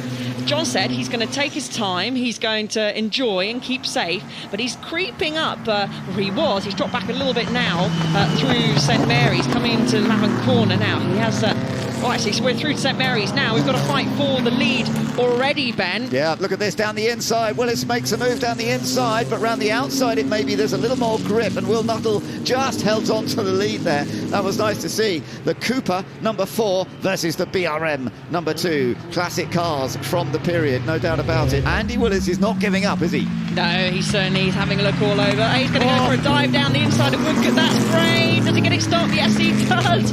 Will he have the traction on the exit? Nuttall's going to get the cutback. They're going to be side by side, heading down into the chicane. William has a little check over his left-hand shoulder and through nicely. This is going to allow the Maserati that made a mistake on the exit of Lavant Corner corner to draft all the way back up. You can see, though, the Maserati struggling for traction on the exit. Definitely, yeah, wheel spin, as you saw, and John Spears was looking to correct that. That's a lovely battle going on between these two. The Cooper versus the BRM. The BRM is back up the inside once again, and Will Nuttall is on the outside. That inside line is working well. Andy Willis, is he going to retake it? No, he's not, because that outside line working perfectly for Will Nuttall. He's found a bit more grit there. Yeah, having to be careful of that puddle on the exit there. Willis actually goes through it, so Willis has a stronger traction, it looks like, coming out of St Mary's, but he's hit the puddle on the way into Lavant, and he's off onto the grass. Does he keep it out the gravel? Just about. He just hit that standing water bend as he went to turn in, and he's sinking now down the order. Big puddle through the grass there. That's probably going to drop him down. Maybe he just might be able to stay in the top 6, so that gives breathing space to Nuttall now. Shaw is making good ground at the moment. Mark Shaw, number 99. Remember, he had to drop to the back because the car didn't come out of the assembly area properly, but they managed to fire it back up. He's just about across the line. Let's see where he has got to now as he comes over. He's actually moved up the order into 13th position, so he's done well. He's making good progress. Remember, originally he had qualified in 6th place. The number 56 That's has Brad gone Baker. round. The Maserati 250F has had a little spin. That looks like that's on the exit of the first corner at Madgwick. Managed to get going now. They were in the top 10, so they'll be dropping much further down the order. We've still got this battle continuing, and it looks like Willis has managed to get past Martin, and he is now chasing down the Maserati of John Spears. So let's take a look. I think we're looking back at the spin, yes we are, that Brad Baker had in the Maserati, and it's a place that we've seen that before, and there's plenty of space there. If you go to the inside, you can hopefully hook it back and get back on the road, and he's just been passed actually by Shaw. Of course, we've seen Mark Shaw moving up through the order. The gap that he had last time around was 5.9 seconds. We'll just get a quick view of how much that gap has gone up with we wait for the second. Oh no, that is second place man, so the gap's going to be even bigger. John Spears has gone off, and that means that I think we'll see Martin move up, Charlie Martin move up, yes, into second place. What a shame for John. Yeah, and he's kicked the rear out, still trying to get it off. His shape of the head and a shape of the fist at the same time as well. Looks like the exit of the chicane. I wonder if he's just gone in a little bit too hot. The rear's rotated. May have been tagged, I gather. There's Willis behind him, Andy Willis, who of course is trying to get back up the order. Oh, it was a tag. Oh, Willis will be cross with himself for that, because he's an experienced driver and he wouldn't want to have touched the car in front, and actually he puts his hand up, I think. But that was a shame. Well, he's having a look at going down the inside. Sometimes when that frustration, that anger takes over, you actually find some lap time, Ben. You do, indeed. And maybe we'll keep an eye on the time to see if that's exactly what's going to happen to John. You see, they're just avoiding that puddle on the exit. Here was the crime scene a lap ago. He's desperately chasing down the number 12. Right. He's pushing harder. He was almost on the grass. So hard. He's got the Cooper Climax T53 in front of him now. Out front, though, another one of our Coopers. A 10-second gap to Willis at the moment. Look at Spears now. So John Spears is definitely putting a little bit more pressure on Rudy Fredericks, and he hasn't been able to find a way past just yet, as Fredericks actually is now making a move himself on Eddie Williams, and I think Eddie Williams is not going to be able to protect that place, so he's lost a position. Eddie Williams has lost a place, but Spears is trying to gain a place past both of them at this point. Now here's our battle continuing. I was just about to say that John Spears has not been able to find a way past the number 43, or has he now? He's just clearing some traffic, just trying to have a look through the big puddle, big splash there. He's got past the number 12, Rudy Fredericks. That was a good move. He's found just the right amount of grip. And as you say, as the clock is ticking away, that is an opportunity now for John to have gained another place. I don't think he's going to get back onto the podium because there's just a bit too much space up ahead. But let's see how far he can go. Charlie Martin is going to hold on to that third place. So, coming up towards the line there for the Richmond and Gordon Trophies race here at Goodwood in tricky conditions, and the race victory goes goes to Will Muckle. Once again, he adds to his list of race victories here at Goodwood. It's 2 minutes on the front row with a Jaguar in the middle, but it's the best of stuff for the Galaxy 500 of Bill Shepherd that barges his way through. Nick Swift would have seen him coming, would have known he was coming, but Bill Shepherd wastes no time at all. And the other Cortina trying to find his way through. Chilton also having a good start, but Nick Swift is not going to give this one up without a fight.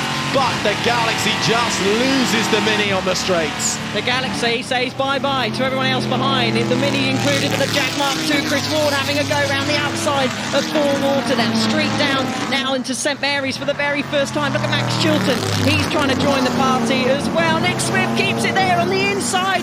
Have they touched? I think they did, Harry, through the second part of the St Mary's. They've actually caught up to the back of our new race leader. Great stuff, and already the top 5 have broken away. Fantastic start to this race. Chilton in the Cortina with the number 6 on the side, just having a good battle with Ben Colburn, who's lost position, started 3rd, and now at the back of this gaggle in the top 5. But I tell you what, now the Jag Mark II, Chris Ward, has gotten through on Nick Swift's Mini. It's actually just through the corners, especially closes up on Bill Shepherd's Galaxy. But you can see the grunt, the might of that Ford Galaxy is just no match for the cars behind, as the sun glints off the window, slings it through the right-hander and pulls that gap. And Chilton now closing onto the back of Chris Ward in the Jag Mark II. One of our Cortinas having a good amount of chew on the inside curve, and off goes, and just about, Harry, keeping it on track. Fantastic stuff. The yellow flag waved momentarily there. Catch the number on the side. I missed that number. I think that might have been no, it wasn't the 59. We've got a spinner. The 176 has spun. It's the Alfa Romeo further back in the pack of Mike Hilton, which started on the back row, just having a little spin. Back up front then, and it is Bill Shepherd who leads the way by almost 3 seconds, but then comes the battle for second. And here we go then, have we got Chilton down the inside, locking up that front right into the chicane, contact with the Jaguar Mark II, a rim goes flying off into the distance, but they both still power through. The Jag still ahead of Chilton in the Cortina for the time being. Chilton's going to have another look up the inside, is he? Into Lavant? No, he was locked up, had nowhere to go, and Chris Ward's run wide in the Jaguar. Does he keep it through? The Minis might say, well, this is our chance to pounce. They're going to tuck in the back of the toe. I don't think they will have a chance now. They're on the back straight, but the Jag is going to have a look on the inside of the King, down the Levant straight. No, he doesn't. Then into Woodcote corner, heavy on the brakes. You can see the much lighter Cortina is able to brake ever so slightly later than the slightly heavier Jag from behind. We've got a spinner. That's the 2-1-4. Matthew Holmes, Alfa Romeo. I think Chris Ward has spent more time going sideways trying to dice the Jag Mark II round the track. Nick Swift's going to have a look, and Ben Colburn's almost willing him along, and he's got back in front. Teamwork from the little Minis. However, the Jag with that XK engine puts his foot down and off it goes. Chris Ward was he had stuck his hand out the window there. I don't know if he was getting rid of something in the cockpit, but Nick Swift will have to try once again. A puff of smoke coming from the wheel of the 55 as it locks. It's all going into Woodcote corner. So you see Max Chilton has escaped. Nick Swift's having a look. No. Look at the wheel work that Nick Swift is doing in the Mini, but also Chris Ward as well. And has Ben Colburn got a problem? He's slowing down in the Mini behind, as I think he's just pulled into the pits, Harry. Yes, he has. Nick Swift's got past. You can see he just knows he's going to be done down the straight. He's almost telling him to go through. I'm enjoying this too much. Let me try again. Plenty of news, and it's making us chuckle for sure, and I'm glad to see that Nick Swift is having a laugh as well. Having a look at the gap. Let's have a look at the overtake first. So a bit too much curb on the inside for Chris Ward. Does Nick Swift going to go around the outside? Is he? Around Lavant corner? Yes, he does. Look at that. He just knows he's got to send it. That is the 99. That's one of our Ford Galaxies that's gone off. Dalglish at the wheel. Just pulls out in front of one of the Ford Lotus Cortinas further down the road. He actually heard the crowd gasp there. So have a look. See in the background comes steaming on the grass. So the Cortina maybe wasn't aware, and that grass, you see, so wet. Well, that's one way to do an overtake, isn't it? And then, and then brought a lot of grass and muck back onto the track as well. And Nick Jarvis in the Cortina behind, getting a face full of grass. Nick Swift now decided to use I would call it the touring car style tactic. Turn on the lights, try and make a distraction. And Nick, he got ever so sideways, did Chris Ward. But again, he knows that this is the straight line. The Mini's going to have nothing. Those little Mini lights, like they're full blaze. And through, sails on in the Ford Galaxy V8 is Fiskin. So this is going to be interesting now, because Chris Ward has got to deal with two cars, and Nick's trying to brave around the outside. He's going to be squeezed onto the grass at Woodcourt, just about safe, just pulls it back on before our turning board there on the outside. Oh, it is absolutely brilliant to watch this, isn't it? But Gregor Fiskin in that much mightier, much more powerful Galaxy, now trying to make a move down the inside of Chris Ward's Jaguar Mark II. He says, I've caught up to your battle, I've seen what I've seen, and I've decided to overtake both of you and let you get on with it again. The traffic's just gone through the chicane now, which is what Bill is entering, along with Max Chilton. They've got a whole host of cars that they need to get through. Nick Swift's dive down the inside at Woodcourt Corner. Has he finally got past the Jaguar for good? Chris Ward is going to, of course, give it a go down the front straight. They've both got a little bit of traffic to navigate in front of them. Oh, and Nick Swift just avoids the back of the Alfa Romeo there. That's Van der Lashkov down in 25th place. The Jag's going to try on the outside, and he's not able to do so. Gap has come down as they navigate the traffic, but Chilton is trying to navigate it better. 1.8 seconds now under that 2-second mark. Last lap around, when there was clear traffic, they were both pretty much dead on in terms of pace. There comes the Plymouth Barracuda, and out wide for Chilton onto the grass. That's going to cost him all the time he was making up. Such a shame for Max Chilton, who manages to feed it back onto the circuit. And looks like we might have another Galaxy off as well. Except St Mary's, our leaders come round, trying to point out what number that is, but green flag wave. So Max Chilton is still trying to navigate the traffic.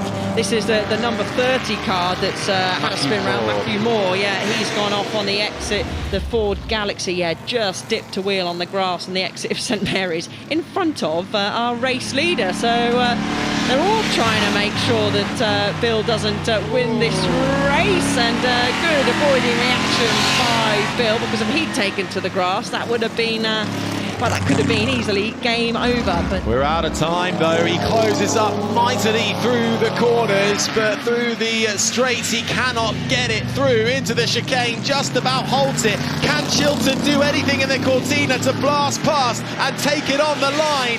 No, he's run out of meters. The St Mary's Trophy Part 2 goes to Bill Shepherd with a mighty drive, though, from Max Chilton to close right up in the Cortina, right at the very end. Perhaps some problems, though, for the Galaxy in those closing stages. Through, we'll see, hopefully in third, it will be Gregor Fiskin takes the final spot on the podium. A reminder, though, the overall winner will be decided by an aggregate result from yesterday's race and today's result. So that puts, certainly in a good position, Alex Furiani in the Alfa Romeo. That was the car that won yesterday's race, finishing this race in 6th spot. So a good drive there from the Alfa Romeo. And the green flag has been waved. And just remember, the bike at the front of the grid is 95 years old. It's a BMW compressor from 1929. We're off some rather more fleetly than others, but let's see who's going to get onto their saddles first. Some great runs from mid-grid. Again, it's number 38. This time it should be Jackson at the wheel. Has he got it? Yes, he has. Wow, they've mastered that. They have indeed. And that's exactly what he wanted. Remember, they've got to try and pull back some of that 6.7 seconds on Russell and Hillier, and getting a start like that is exactly what Jackson would have wanted. And just remember, Michael Russell, bike number 68, the Norton Velocet, is starting from 27. Unfortunately, we're just hearing Jenny Timmons being left on the line. That's been 3 events with mechanical trouble. really feel for Jenny there. She'd have put up a good scrap. Duncan Fitchett making up ground through. Looking for bike 68, yesterday's winner.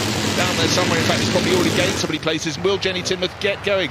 2 helping hands, 3 helping hands, and still no life. That is really, really sad. The number 63 Norton International, John Cragg's bike, showing it with Angela Cragg, but is going nowhere fast, I'm afraid. Yeah, we're also looking at this is Tony Perkin, the number 20. He's in second, and he's closely followed by the Manx Norton of Barry Burrell. So Barry Burrell, and he's just in the really pushing on that second spot. But it is at the moment, it's Jackson, the winner of the members meeting here on the TZ 350s. And just a look at that in second spot. You also saw that change in position there. So Barry Burrell moving up to second there. The man that races in the British champion in the BMW Cup.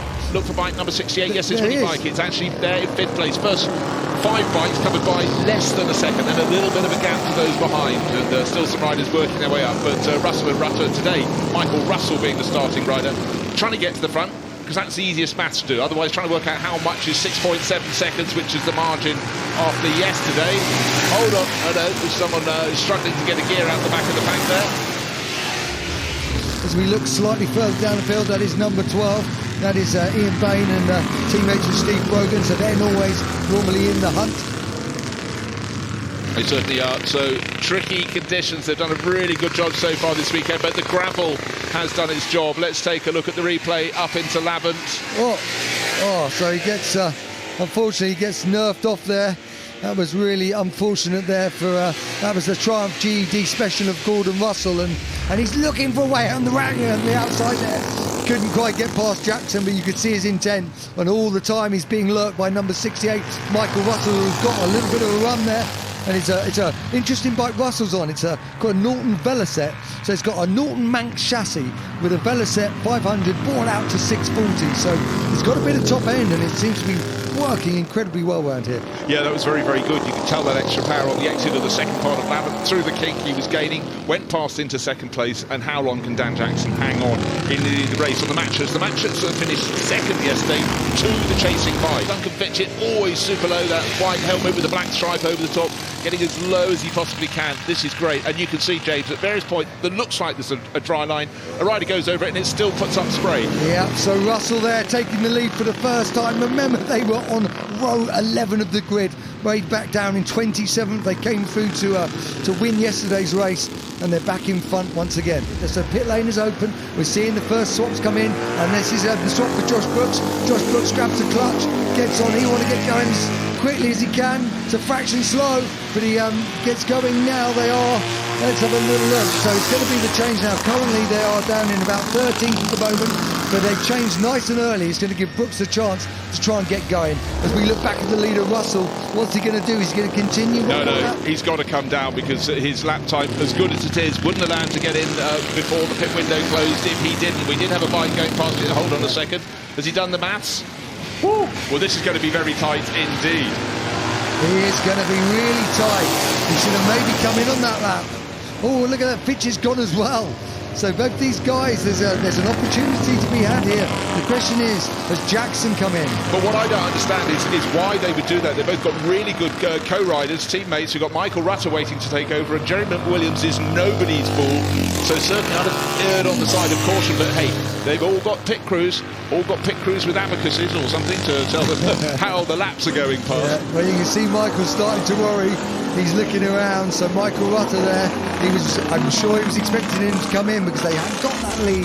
He's been fastest lap after fastest lap, but he's got to take a hand up. He is coming in the pits. I thought it was between 8 and 16 minutes into this race. It's a 25 minutes race. They should have come in before there was just 9 minutes left on the clock. Yeah. Should they not? Yep, so it is the pit window is between 8 and 16 minutes. So pit window closed, so they have got a penalty. So that's going to cost them. Well, that has added jeopardy. I can't tell you what the time penalty will be, but a penalty is surely coming their way, and to Duncan Fitchett's number 27 bike that will also be coming in behind the Norton Daytona Manx. So Michael Rutter's been standing waiting for a large number of laps. He'll be scratching his head, but now all he can do is try and build up as much of a gap as he can, because some of that time is going to be taken away. Well, here comes the move. This is third place being attacked by fourth place. It's Davey Todd on the 1929 BMW. That's bike number 11 in the background. DT on his backside. Is he going to go through on the inside into St Mary, or just be a little bit cautious and wait till he comes out of the corner? Yeah. And as you said, James, he's got a lot of poke from that BMW. Yeah, it's got a lot of poke, but it doesn't handle very well. You've got to remember it's the oldest bike in the race, and look at that, it just speeds past in that big old boxer engine. You know, it's a 2-cylinder, it's push rod, 2 valves per cylinder, 500, and a 3-speed hand change, shaft driven, and but it goes like stink. Really does, and as we say, it runs up to 2 bar of supercharged pressure, and look at the gap he's put in with Hillier already. So that is the Gilera there, and I don't know who thinks behind him. Storm Stacey, he's looking at the lead battle coming up behind him, or potential battle. It's now it's just changed. Jeremy Williams has moved ahead of Michael Rutter, but we do think there might be a time penalty coming for these 2 bikes. To our eye, or what's the point, to our clock, these bikes came in for their pit stop after the pit window closed. It doesn't matter at the moment that these bikes, number 27 leading the way with Jeremy Williams, that's the Norton Daytona Manx, and the 68 Michael Rutter bike. Doesn't matter that there's a potential penalty. This is great racing. Yeah, well, maybe there's not, and then look at that little touch out. Remember, this is the lead for the race, though. There was just 900ths of a second between these 2 on the last lap. So for the win of this race, it is between these 2, and they are on track. So, you know, whoever wins out of these 2 is going to do it. What does McWilliams need to do? Well, McWilliams needs to find a lot to try and take the overall win. I don't think that's going to be capable, but he can win this part of this race. Yeah, that's all he can do at this point. Now, there are certain points on the circuit he may think he's got an advantage, but again, tapping the back of Michael Rutter, who's saying, just let me concentrate, man. And we're just hearing that number 27, that's Jeremy Williams' bike in the middle there, is going to be disqualified, presumably for missing the pit window closing. But how about 68, which came in a handful of seconds ahead, may have just squeaked in, but I don't think it did either. The checkered flag will be out next time around because 25 minutes now elapsed. Yeah. They keep on racing at the front of the races. Jeremy Williams on 27, the original right, nearly 70 years old, and then how late they're going to break into Woodcote, keeping his nose in front just, but has he braked too late? Michael Rutter on tiptoes on the wet track. Oh, look at that, McWilliams having a look up the inside as well as the last chicane, and McWilliams does get it, and he's just going to come through now. As they come up the last chicane, McWilliams really wants to take this win, but he's going to be disqualified, he doesn't know that. Michael Rutter, is he going to drive into the line? They come to the line, he pulled out the slipstream, and Rutter gets it! You can forget your 6.7 second aggregate, you just want victory in the second race, and they're adding into victory in the first, so we know our outright winners unless we have any late penalties. Yeah. Davey Todd still reaching across the tank, still changing gear, and accelerating his 1929 BMW into second place on the circuit. It's second because we've already had number 27 has been dropped out of the results on our timing screens, been disqualified. So Schwab and Todd, they'll be delighted with second place today. Will it be Jackson and Hillier? Because it's going to be very tight indeed, because Brogan was catching all the time. Is it bike 38? Yes, it is. This was second yesterday. This is the matchless job done. Certainly, let's just check. Is that the broken bike tucked in behind?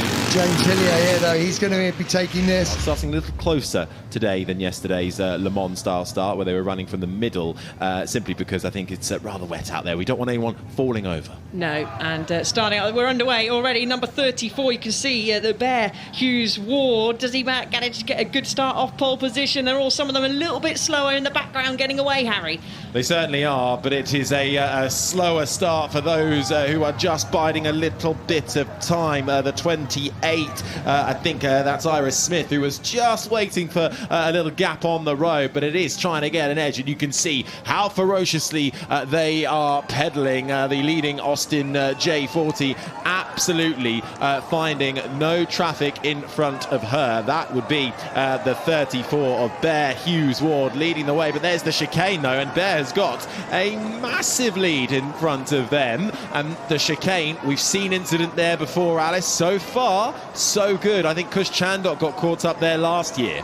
Yeah, and slippery conditions, of course, for these little J40s, but they've navigated it well. We're going to have a fight for the final podium positions as well. You can see them frantically pedalling away. Bear have a little check over the shoulder. You're all clear, Bear. Streams across the line and takes the win in this second part of the Settrington Cup. Smooth as you like for Bear Hughes Ward, who takes the win and immediately veers off to the right, heading back to the pits. The top three there in tandem. Bear Hughes Ward. So here we go then, the Stirling Moss Memorial Trophy. All set to start.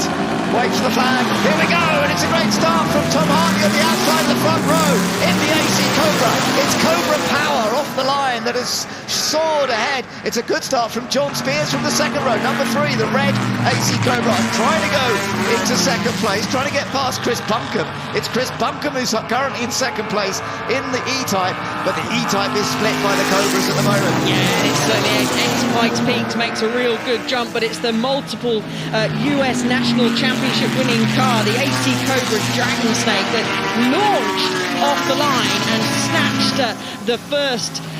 snatched the lead heading into the first corner, but under immense pressure from the Chris Buncombe Jaguar E-Type that's raced here in Goodwood Revival back in 2022. Hang on, it's gone. Where's it gone? Hey, it's made a mistake somewhere through St Mary's, has dropped further back, Ben. It has, that's right. And one of the Astons has made up some good ground. I think that is Jimmy Johnson. I think Jimmy Johnson has made a number of places, and I think he's up into 4th place already, which is pretty stunning. We will check that in just a second. But, yeah, looking at that, and the battle for the lead is definitely on already. Tom Hartley, off goes one of the Austin Healey's, number 121, that's getting back on, and that is the Landshot car. But let's just go on board now and find out how this is going, because Jimmy Johnson's going for the lead. Jimmy Johnson in the Aston Martin number 46, almost with a chance there, but it's actually John Spears who is leading in the AC Cobra right now. What a change we've suddenly seen, and just at the end of the first lap. Jimmy Johnson, where have you come from? All the way down on the 4th row, and he's already up, battling for the lead. Actually, he's in the lead. Is he going to make it stick heading down into turn 1? He does. So, a new race leader heading into turn 1, followed closely behind by another, well, a whole handful of AC Cobras.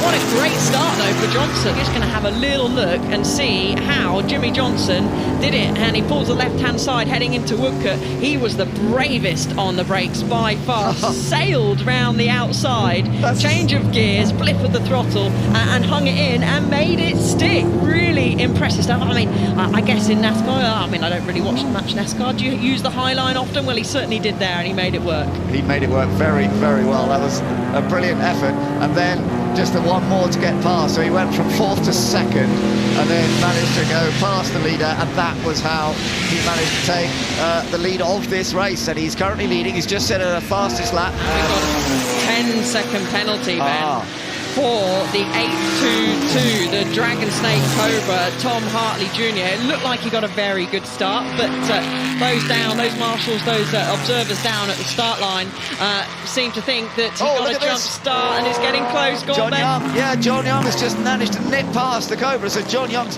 taken that 3rd place with the E-Type. He's doing a fantastic job at the moment, and as I mentioned, the car that he's sharing with Gordon later in a little while. They started in 8th place, and he's now got himself up there into 3rd position. There's some lovely battles further back. Ferrari, Aston Martins, the Austin Healey in the middle of the group as well. That's a really lovely little battle that we've got further down the field. A double E-Type battle that's going on. This is for 9th place at the moment.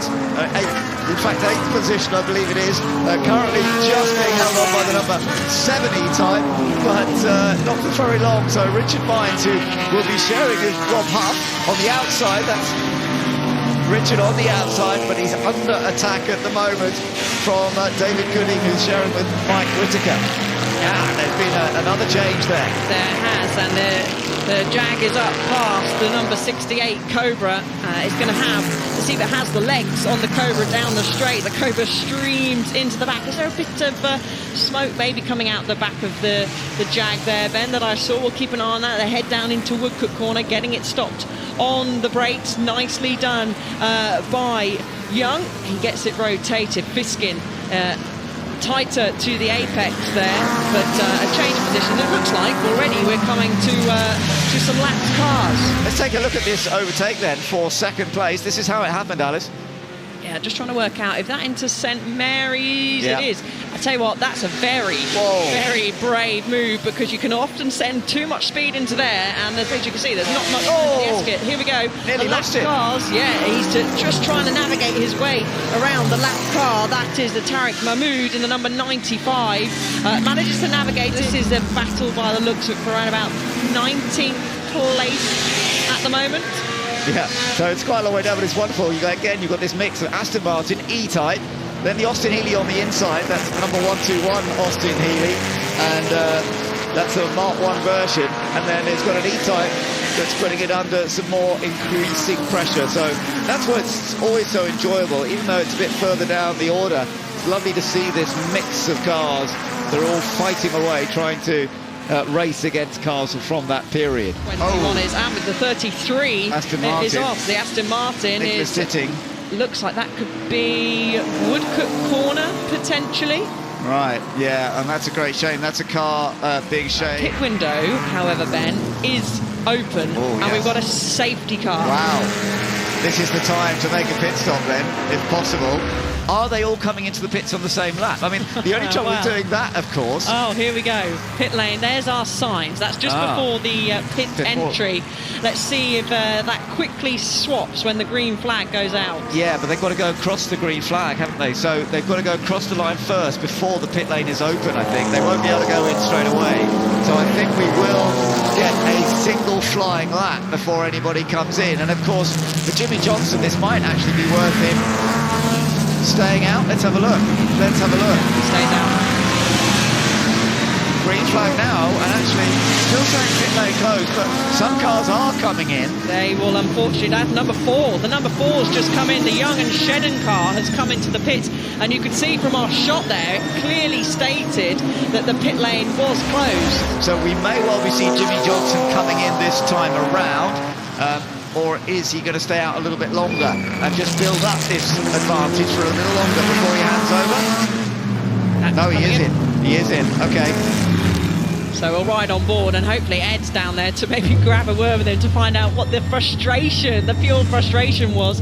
Already unclipping his belts, firing it into first gear. So to see how tight it is. There we go. Dario is waiting to hop in, belts fly off, door flies open, slides out of the car. No seat inserts are being used between these two drivers. The mechanic will do the belts. Trust me, with a hands device and a helmet, it's very hard to do your own belt. The rest of the drivers that haven't yet pitted are looking like they're coming in, and there's nowhere to get in there. There's nowhere to get in. The car's going to have to be pushed back. This is the Huff and Mines car, so they're losing really important time, and that's the problem. They're all desperately trying to get in, Ben. Whilst this pit lane is open, not all the cars can fit. It's Vincent Gay who's currently leading the race because, of course, it hasn't made a pit stop, but it's so busy in the pit lane. It's congested. Yeah, this is causing all sorts of delays. Right on cue, Dario has taken the lead. He's 7 seconds ahead of the Young and Sheddon car. Gordon Sheddon at the wheel at the moment of the Jag E-Type, but we'll keep an eye on maybe there's a potential penalty. But of course, Young pitted when the sign said pit lane was closed. So Dario, he just needs to keep out of trouble. Much easier said than done, and guide that Aston Martin, that beautiful Aston Martin, back home. He's going to have a handful of traffic at some point throughout the remainder of the race. Keep an eye on the number 3 car, Nigel Greensall, as well. And actually, he's battling with Andrew Jordan. Now, those two cars were well up at the front, but now they're battling, trying to get past that Ferrari. But with the quicker pit stop, has ended up in front of them. That Ferrari was leading briefly, but it was well behind them before the safety car period. And now they've got to work at doing it, and they are doing so. Both of them driving down the inside, just about making it. So Andrew Jordan in the number 822, he's gone past, and so has Nigel Greensall now. Both of these have plenty of work to do, though, and it's a real shame, in a way, that it's now not a part of the battle up front. But Rob's not going to stop enjoying himself, is he? No, the Ferrari getting all out of shape on the exit of the chicane. Rob checking the mirrors left, checking the mirrors right. Doesn't quite have the E-Type doesn't quite have the legs on the Ferrari. He's having a little look down the inside. He nibbles the inside curve. Is he going to be able to make it stick there side by side? Ben, I think he might have just got it. Yeah, great move from Rob Huff. Gets past Yelmer Berman in the number 21 Ferrari, who's also under attack from the Aston Martin behind as well. And Josh Cook is in that. So Josh Cook is now trying to take advantage.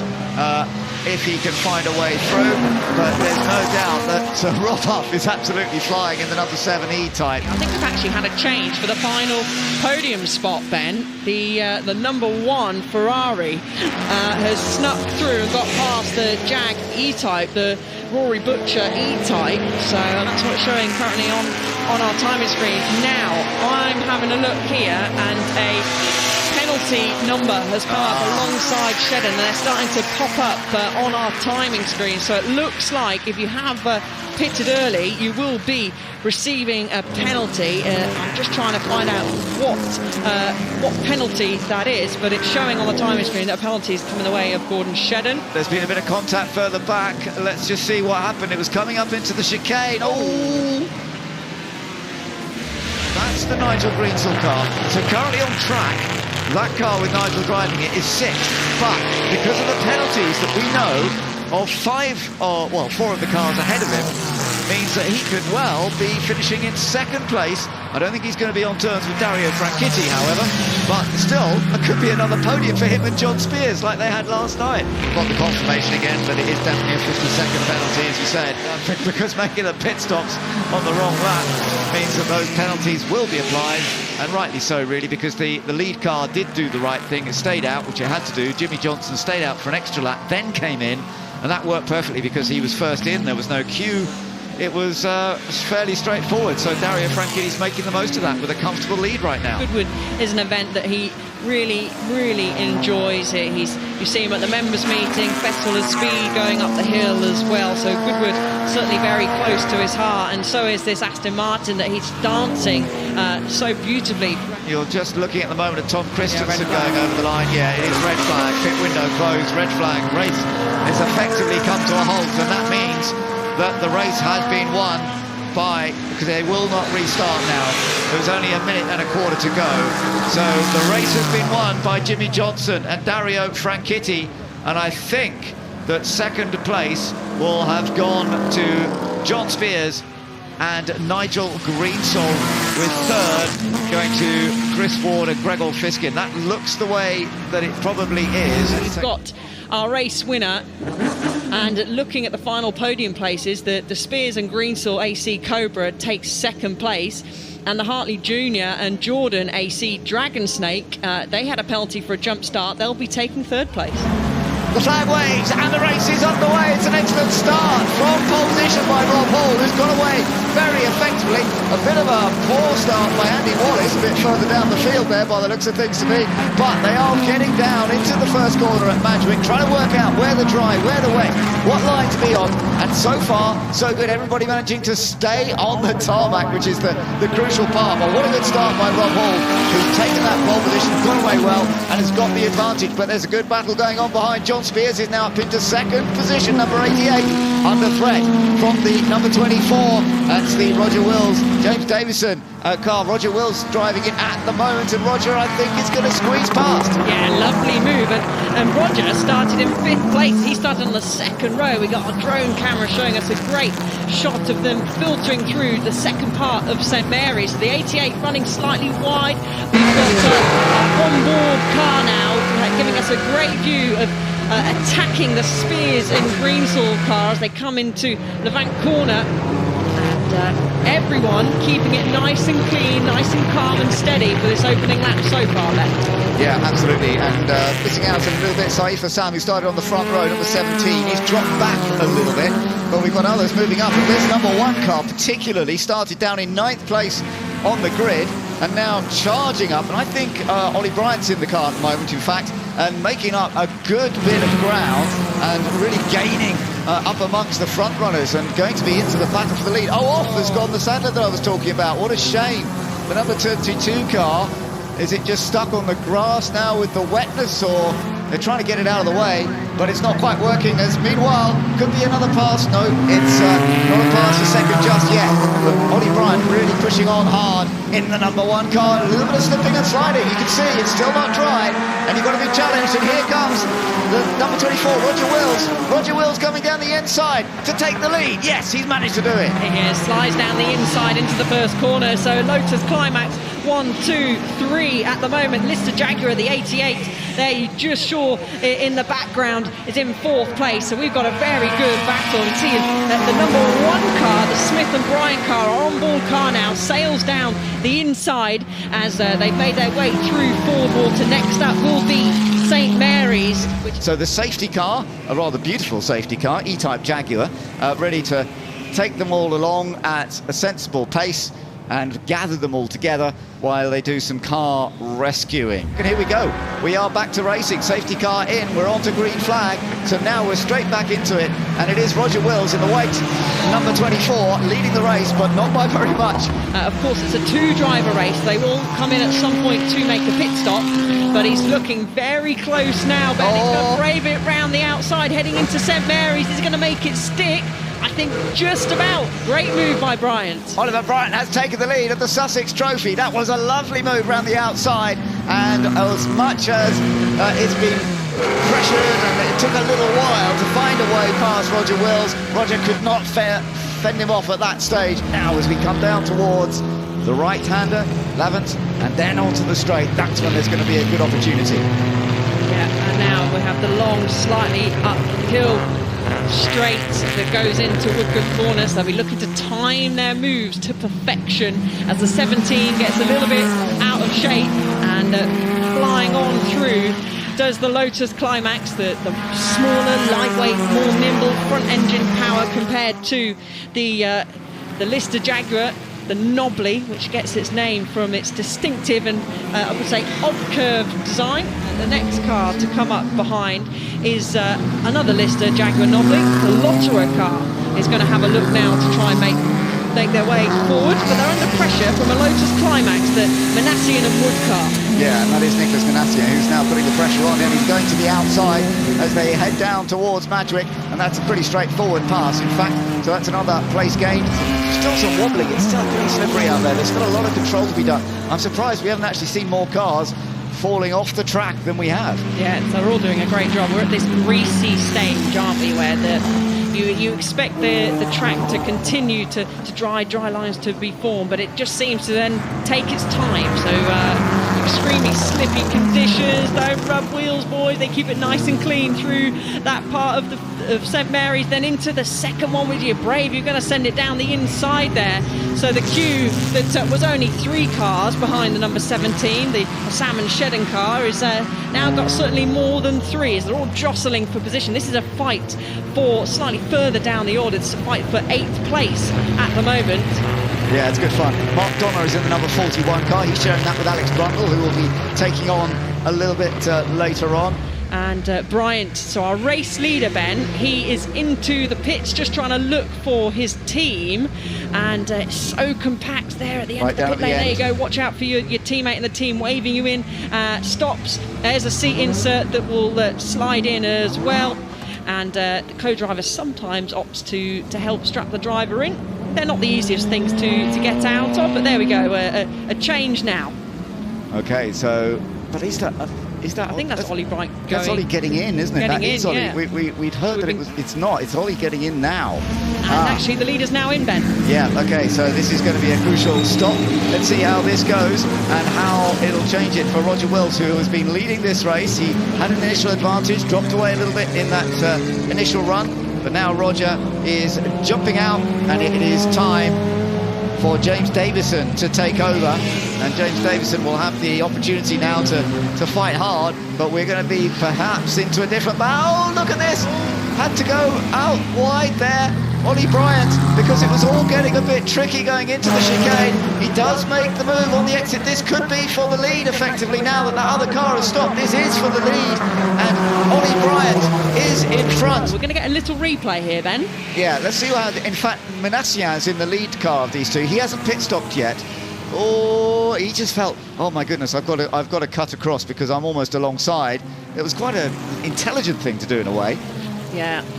Yeah. You can see the car turned it. Yeah, it was his only option really. That gap was closing quite quickly, so to avoid contact, and we're going to get the onboard. You can see just thinking about it, thinking those reactions, a little bit of shake of the head, desperately trying to get through the traffic. This can be where you can gain some time on those that you may be chasing down, or open a gap from those that are chasing behind you. So just trying to navigate the traffic as cleanly, as quickly as possible. Much easier said than done, of course, but he is chasing down the number 17, so hoping that the traffic's going to play into the favour. They've got the 21 in front, that it actually is slowing down, but still part of this race. That's not traffic.